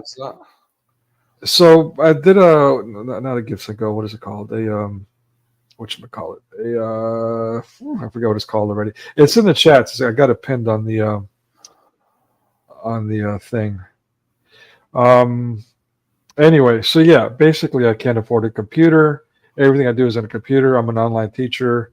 Again, yeah, I work over 60 hours a week, but literally get paid peanuts. I think I'm getting paid less than minimum wage. Somehow. Wow. But, I was yeah, no. Well, I don't want to get into it, but as Trump would say, I work for it. So, well, try and find a different path, Nico. Yeah, I've been, man, like thousands of applications, literally. But anyway, you know, I don't want to complain. I'm just trying to explain why I'm begging strangers for financial support. It's not that I'm, you know, jobless. I do have a job. It's just not a good one. You know, I'm hoping that. I mean, when you know, I'll do what I can in the future. I mean, like Yeah, man. currently at the moment, I'm using the Chromebook, so Yeah, I hear you. yeah, I'm in the same. Well, I mean, I don't work, which is you know why? Obviously, I'm awaiting a liver transplant. So once that's done and I can go back to work, funnily enough, I'll be worse off than what I am apparently. But I don't see how that's right, because with the job that I had previously, they would call you in if you wasn't scheduled down on a rota, and they would offer you £500 plus Wow. plus triple pay on top. So that's like $700 plus your normal wage tripled, which I was on £18 an hour at the time. So that's about $22. Wow. Something like that an hour. So 60 something dollars an hour plus $700. So yeah. And they were 12-hour shifts as well. Wow. Yeah, and that's just on the days off. So yeah, I'll be looking forward to, you know, because the thing is with the job that I had as well. I mean, I'll be straight up. It's with the ambulance. It's you work so hard that you don't even get the time to spend the money. You don't get no days off. The days that you get off, trust me, you're just sleeping. So you know the money just accumulates, and then yeah, it just sits there. I miss that. I hear you. But yeah, I'll. Oh, have we got our back? I think so. Can you hear us? Give the gospel. Yes, it's kind of low though, but I do We can want to hear. say Mhm. I pray everybody that's listening will support you, because this is the mighty work, and I appreciate both you brothers, Patriot Christian and Nicholas. All y'all doing, God's going to move. Oh, thank you so much. You're amazing, and I definitely, like I said, you are to me, you are our #1 fan anyway. Yes, I am. Literally. Yes, I am. Proud of. Yeah, no. Yeah, go ahead. Can I say a prayer or sing a song? Of Yeah, course. please. Yeah. What would you like? Did you want Sweet Low, or can I say the Lord's Prayer? Whatever you're moved to do. Okay. Nepthe Kadesh Yeshemo, Thief de Malikoto, Newe Furbiorno, I cannot abash my own. Oh, Father, all have by land. La Hama, discernical none.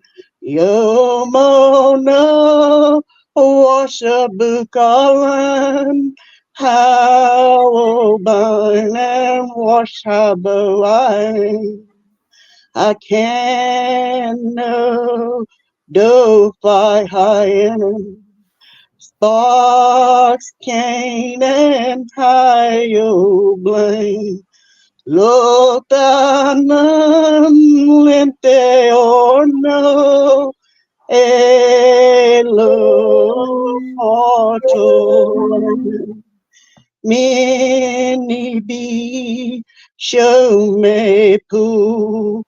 Dilo ki malikoto, I love Tessa Bohato, lo am only me, na me.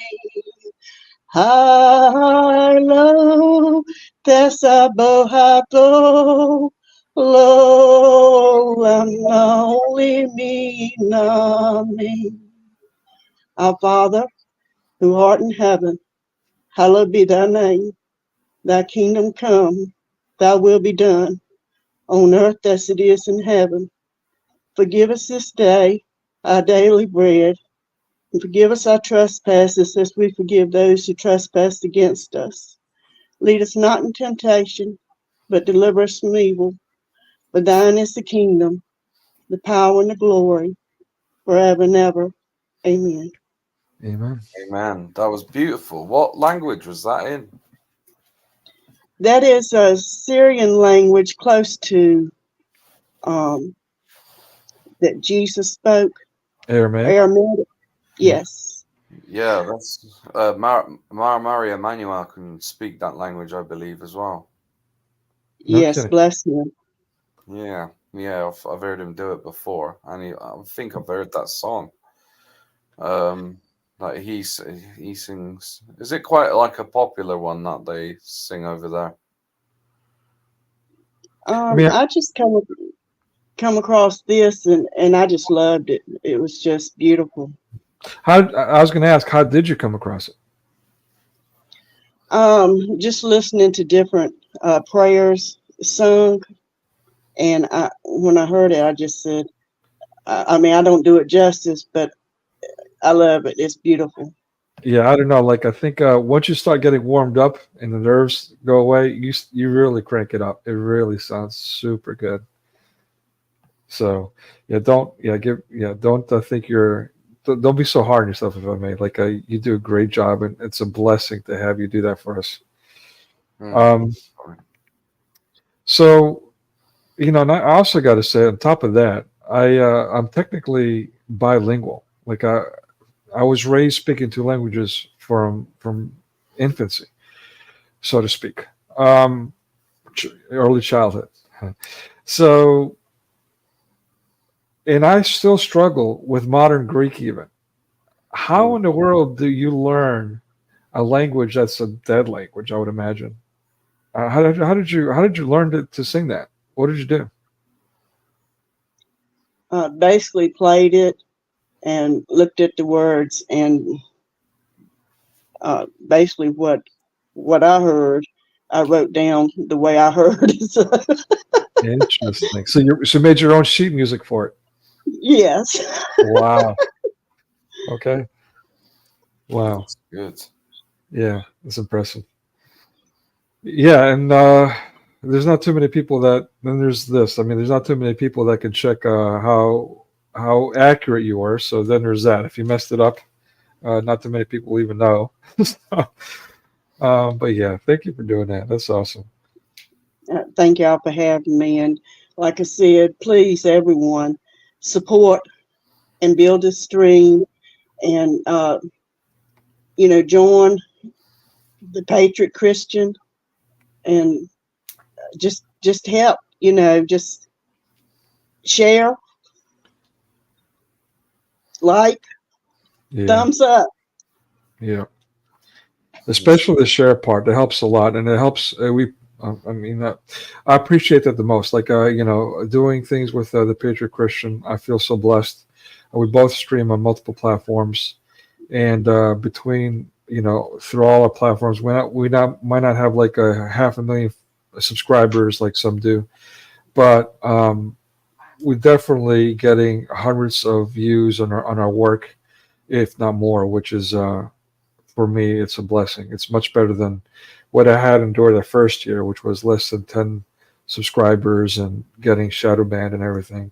And I got to thank Thaddeus for that, for giving me my first voice and helping me overcome many of those barriers. So, yeah. And Sister L, sorry, go ahead.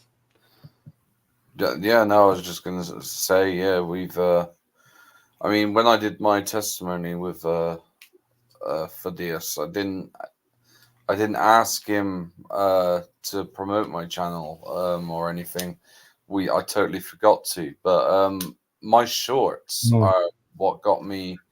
I think I've got over 200 subscribers now. Wow.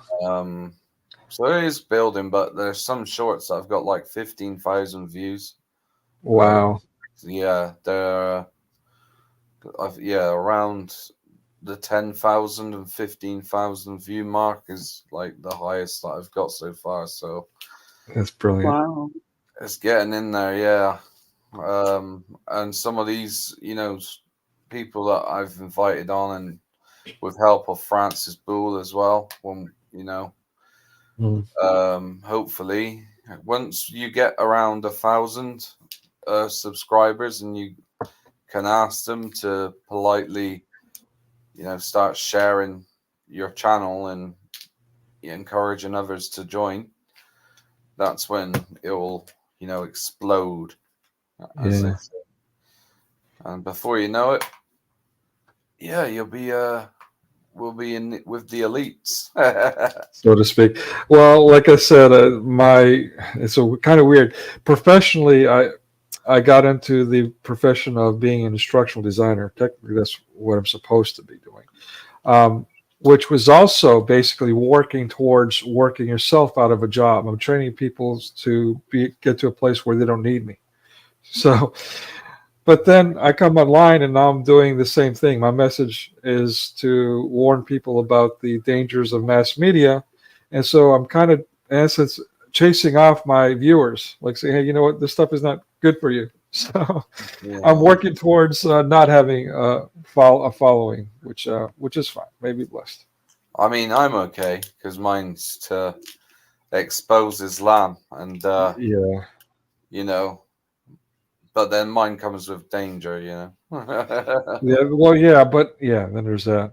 But I'll also, let me just say with you, like you said, the shorts that you do, again, I'm sorry, for puffing you up here, but yeah, I'm a big fan of your shorts and your talent, the natural talent, your expressions alone are gold mine, man. Like I said, some people spend a lot of time trying to invent that and create it, but for you, it's it's definitely a knack that I you got. literally get sent the videos, and then I think, right, I'm not going to cheat. I'm not going to watch it beforehand. I'll just watch it, do a collab with it, and then I watch it after, and I think, that looks pretty good. Yeah, that's awesome. No kidding. So you do it impromptu? It's natural? Yeah, I have to, yeah, because otherwise it's not unique, is it? Wow. I didn't even know that. Holy smokes. Unless they're cut from videos that I've watched where I give explanations or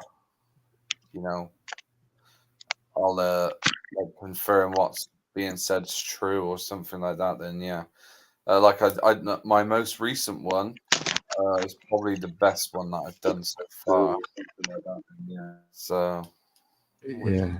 About Christians fighting, and then that's when again, let's bring him up. Muhammad Hijab, I offered him out again, so I hope he's there next Saturday at the counter protest. Oh boy. Yeah, speaking of which. So prayers, everyone, prayers for our brother here, both on the personal level, like the healing and so on, but also for next week and all those involved. I'm sorry, guys. I don't, forgive me for sounding like a pessimist, as I say, but this is the kind of thing that I've been worried about is going to happen. So I fear for everyone that's being involved. Like the January 6th thing, I literally wrote a comic book talking about January 6th. I called it the what is it? The Civil Race War is what I called it. yeah. And I've got my panels of it online. I've got a two-page splash where it's showing in front of the I can't think of the name of the building now. But anyways, in Washington D.C., where this uncivil war is taking place, prompted by media, and it's exactly what happened before. Anyways, just listening to what mass media is doing and pushing us towards. Again, I saw this comment back in 2016. I said, man, the Muslims are going to be the new Gestapo, and they're going to push us towards civil unrest. This is what all this is about, so they can create the police state. I hope I'm wrong, but this is what I see happening. So I fear for you guys. Have you Have you seen the recent short that I'd made? No, I don't think I have. Recent? How recent? I think it was yesterday. Oh, definitely haven't done. No. Oh, which one's this one? Oh yeah. Oh, so this one's got 306 views. I wonder if I can. Let me see. What is it called? Muhammad Hijab, you say where and when. I think it did. Maybe it feels like I saw this. Oh yeah, I did see it. Yeah, I saw it earlier. Yeah. Yeah, I'm trying to. I wanted to. You want me to pull it up? Hold on, I got it. Here, let me pull it up. Go on, bear. Let me. Yeah. Here you go. There you go. You want me to play it? Yeah, go on. What am I gonna do? Knowing full well that Christians do not fight. We see this time and time again, and you have to watch the 6th, 7th, 8th, and 9th minute of this video to understand what I'm saying. But whenever you win an argument or a claim against Islam, against any Dawa team, instead of answering you intellectually or just accepting defeat, they resort to violence. And we see this all the time, especially in Speaker's Corner. And unfortunately for Muhammad Hijab in this scenario, this guy is unfazed. He isn't scared. And he's pointing out, look, there's cameras around everywhere. I'm not scared of you. Yeah, same as me. In fact, Muhammad Hijab's put this challenge out for a heavyweight boxer to have a boxing match or MMA match and a debate after. I've accepted the challenge, and he's had Muslims even go up to him and say, look, this guy, Christian Apologist, wants to do it. And he's, oh, I'm observing Ramadan. Right. Listen, don't resort to violence. Use intelligence. Yeah. Let's hope that gets to him because I hashtagged his name in that. So yeah. We'll see. It'll be an interesting match, that's for sure. I mean, yeah, it'll be an interesting match. Yeah. I mean, I know he does MMA, but he's not a boxer. That's different, yeah. Yeah, and anyway, I don't want to get into the whole MMA boxing thing, but there was what was it? Gosh, I can't. I guess it's because it's so late. I can't. Ronda Rousey, was that what her name? Yeah, Ronda Rousey. She was actually in a couple of movies even. Yeah. Well, basically, she did a reality show. She was a guest appearance in the UFC reality show, and then next thing you know, as a former Olympic medalist in judo, became a UFC sensation. But she had the build of a man, like a bodybuilding man, and it turns out she was roided up. So she got kicked out of the UFC eventually. I don't know what happened. They had a falling out. But yeah, but she was literally destroying people, and she was malicious, man. She loved to snap limbs. She loved to put people on bars and really crank it up. I mean, my type of girl. Really? Okay. Yeah, I hate arm bars. I mean, I'll talk about snapping limbs, but as far as doing an arm bar, man, I don't know. I mean, just the snapping of a joint. Oh man, it's just that freaks me out. So anyway, yeah, but as dominating as she was, again, Olympic medalist, roided up. And in a new field, so to speak, it was women's MMA. She was like kind of pioneering the UFC doing it. A boxer comes along and like makes easy work of her. Yeah, boxing's an art. It's not fighting. It's far from fighting. It's MMA is more like fighting. Boxing's completely different. It's more mental than it is physical. It's it's hard to explain. You have to be a boxer to know what I'm saying here. But it's yeah. Well, the thing about boxing is is a one punch. If you get the right punch on a button, then someone's even being dazed, you're now in trouble. But definitely, if you're getting knocked out or do get knocked out, yeah, you're done for it. At that point, you can do whatever you want with someone who's dazed or knocked out. Yeah, so it's definitely a dangerous sport, so to speak, or definitely a dangerous way to. I don't know if you want to call it self-defense. I don't know if people look at it as self-defense, but I mean, judo is my favorite, my personal favorite, but a very close second would be boxing for those reasons. Judo, I think, is practical, no matter what age you do, and it's a natural way of fighting. People tend to naturally want to, lock up and grapple. But boxing, yeah, like I said, if you hit someone right, they're in trouble. My favorite sports in regards to fighting would be bare knuckle boxing. Okay, you're brawler. Yeah, because it's a bit different, especially the ones with no rules. Like I'm subscribed to a few channels of them, and then because I've broke my hand whilst fighting before, and that's exactly what I was thinking. Yeah, sorry, go ahead. You don't feel it. You know. No kidding.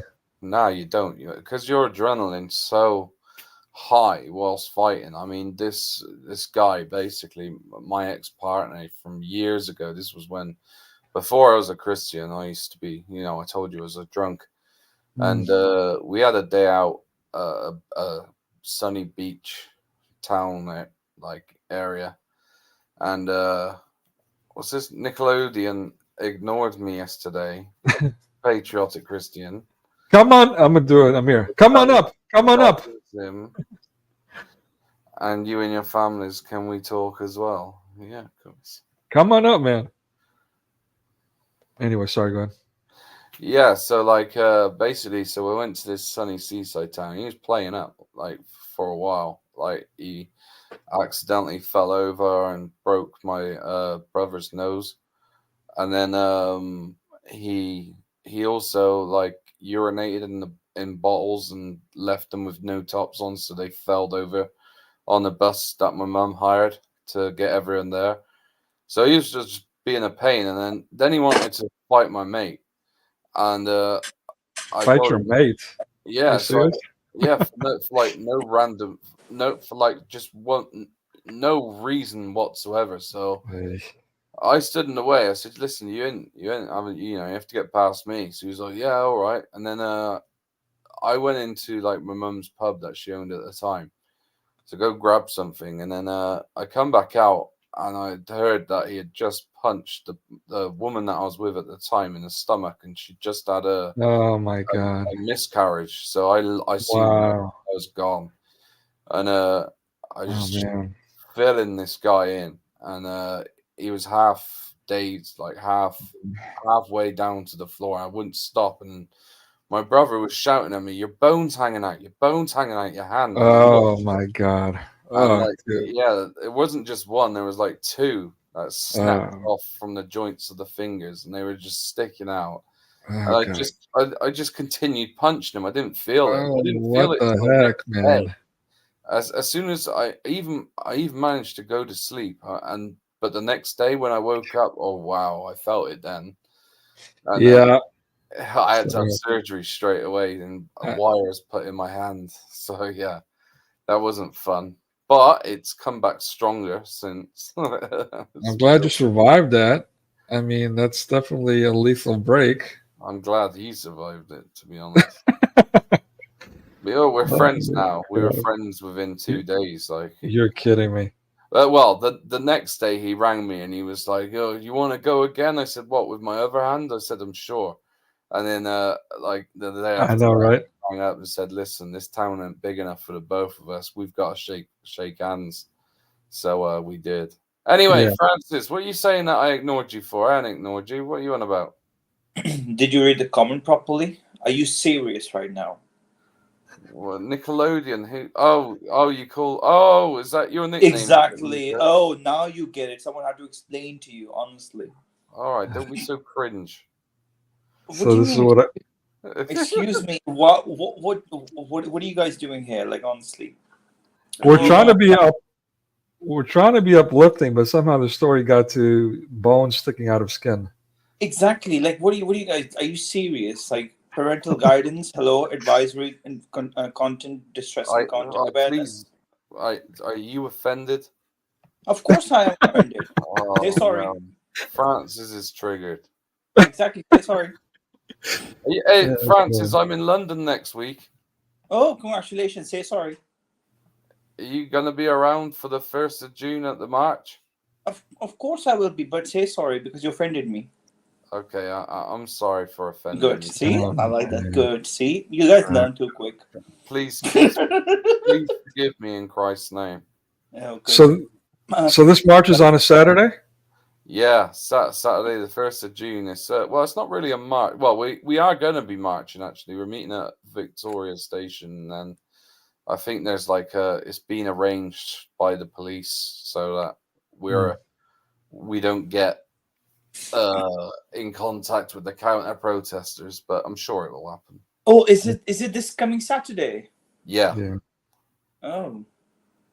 Tommy Robinson, Katie Hopkins, Mayor 2C, Lawrence Fox. There's going to be quite a few there. It's a big one, this one. Well. Are you streaming it too, Francis? I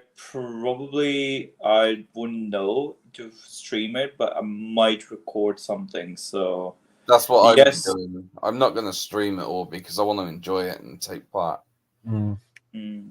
I've got some placards I'm making. So some of them will be saying like, "Our children are not halal meat," and then there'll be other ones as well. I'm making so.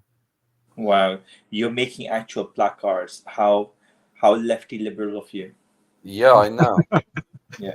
I might even wear a mask. Nah, I won't go that far. Oh boy. Astaghfirullah. Yes. All ham to Allah.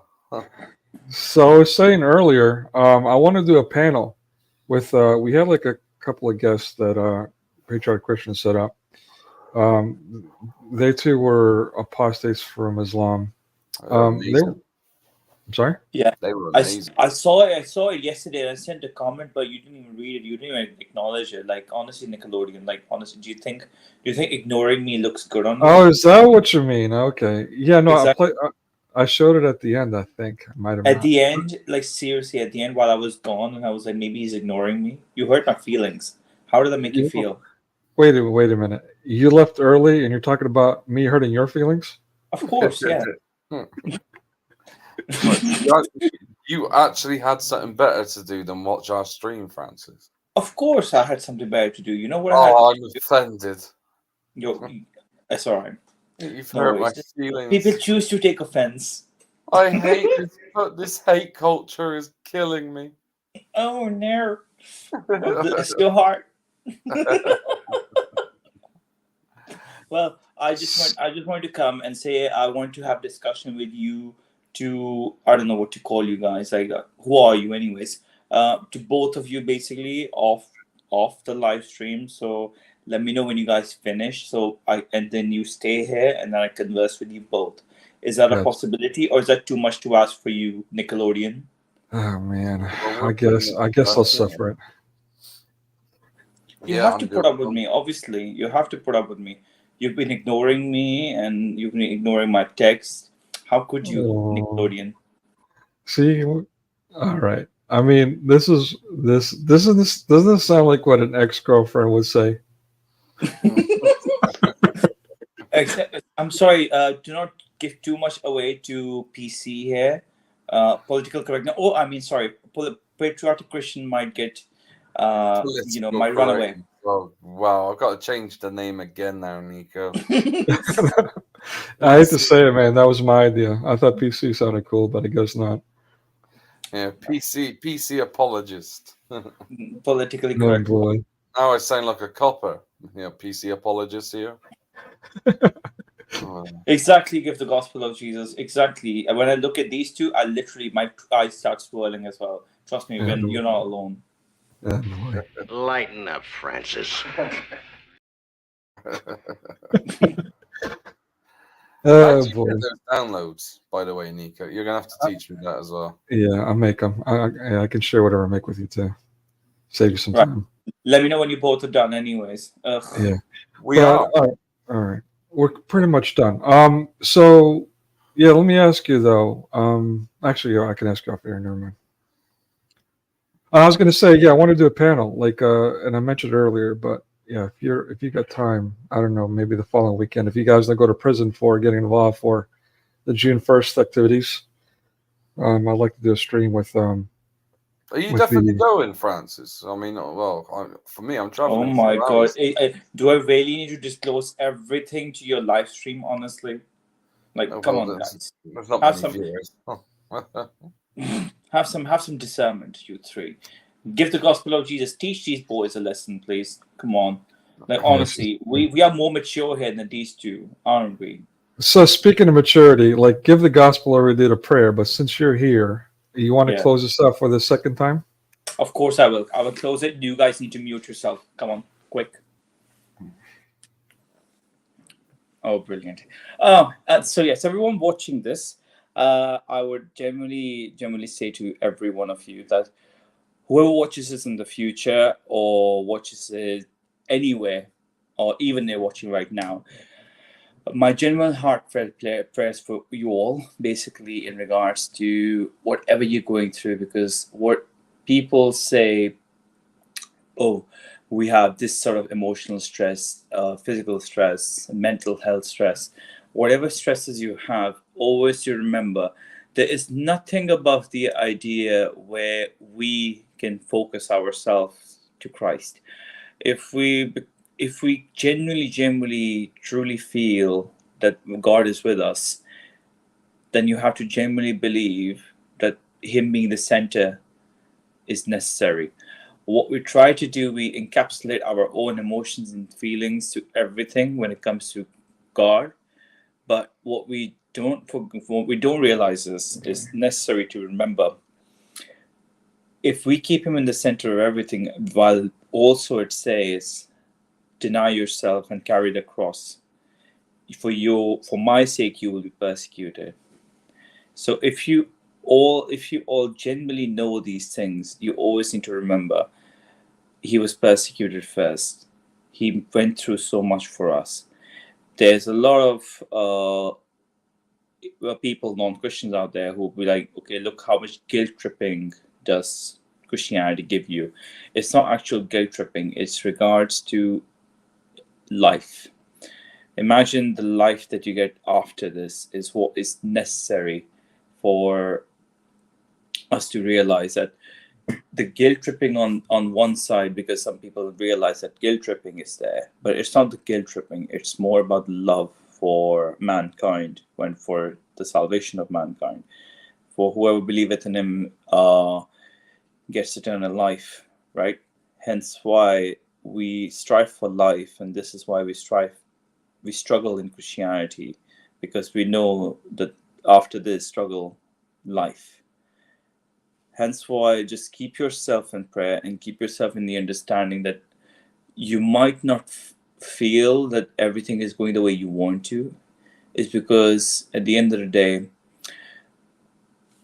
how we suffer builds our character, and then how our character builds more and more, and then we have some hope, and the hope is in Christ. Keep yourself in prayer and make sure you remember that always have the humility, always have the love in everything that you do, because for there's no law against love. There's no law against all these issues. No matter where we are, we show ourselves to be Christ-like, because that's what makes us Christian. So the final prayer would be, Kyrie eleison, Kyrie eleison, Kyrie eleison, Kyrie eleison, Kyrie eleison, Kyrie eleison, Kyrie eleison, Kyrie eleison, Kyrie eleison, Kyrie eleison, Kyrie eleison, Kyrie eleison. Lord, have mercy on all of us in many different ways. We are your creation, and we ask your help. We ask your in your mercy upon everything that is happening on the earth, because we feeling and we are fearing so much issues when it comes to Islam, when it comes to other religions, or when it comes to political spectrums, or people with some different agendas trying to push the narrative towards something which is completely inhumane, we ask for the mercy of God in every single regard, for we do not know that all these things affecting everyone and how is it affecting. So keep yourself in love, keep yourself in prayer, and God generally helps us all, because we do not know the help of God. So take care, everyone. I truly say, Our Father who art in heaven, hallowed be thy name. Thy kingdom come, thy will be done on earth as it is in heaven. Give us this day our daily bread. Forgive us our trespasses, as we forgive those who trespass against us. And lead us not into temptation, but deliver us from the evil one. For thine is the kingdom, the power, the glory, to the Father, and the Son, and the Holy Spirit, now and forever, until ages of ages. Amen. Amen. Amin. Take care. God bless you all. Amen. Good gravy, man. I asked you for a comment and you take over the stream. Of course I did. That's I told you to guys to you mute yourself, and I will take over your time to teach you. Because you two were talking about your robotic stupidity and you see your political stupidity. So we're not interested in that, right? Keep yourself discerned. Anyway, thank you for Don't that. worry, Nico. Yeah, to kill it. Yeah. This guy's got to meet me next week. So Of course we right? you. All right. So yeah, just stay focused on Muhammad Hijab over there. I will. Do you know what? If I see him, I can't wait to get my phone out. Oh, that'll be so great. Muhammad Hijab, here I am. Are you ready? All right. So let me. Which should I play? The new or the old outro? What do you guys think? All right, I'll go with the new one. All right, thank you guys for being. Any last words, Patriotic Christian? No, but don't forget to not leave the studio. We got to stay in for Francis' lecture. Yep. Okay. Good. No You're problem. learning. Good. Keep it up. God bless everyone. Thank you for your support. And remember, blessed are those who endure unto the end.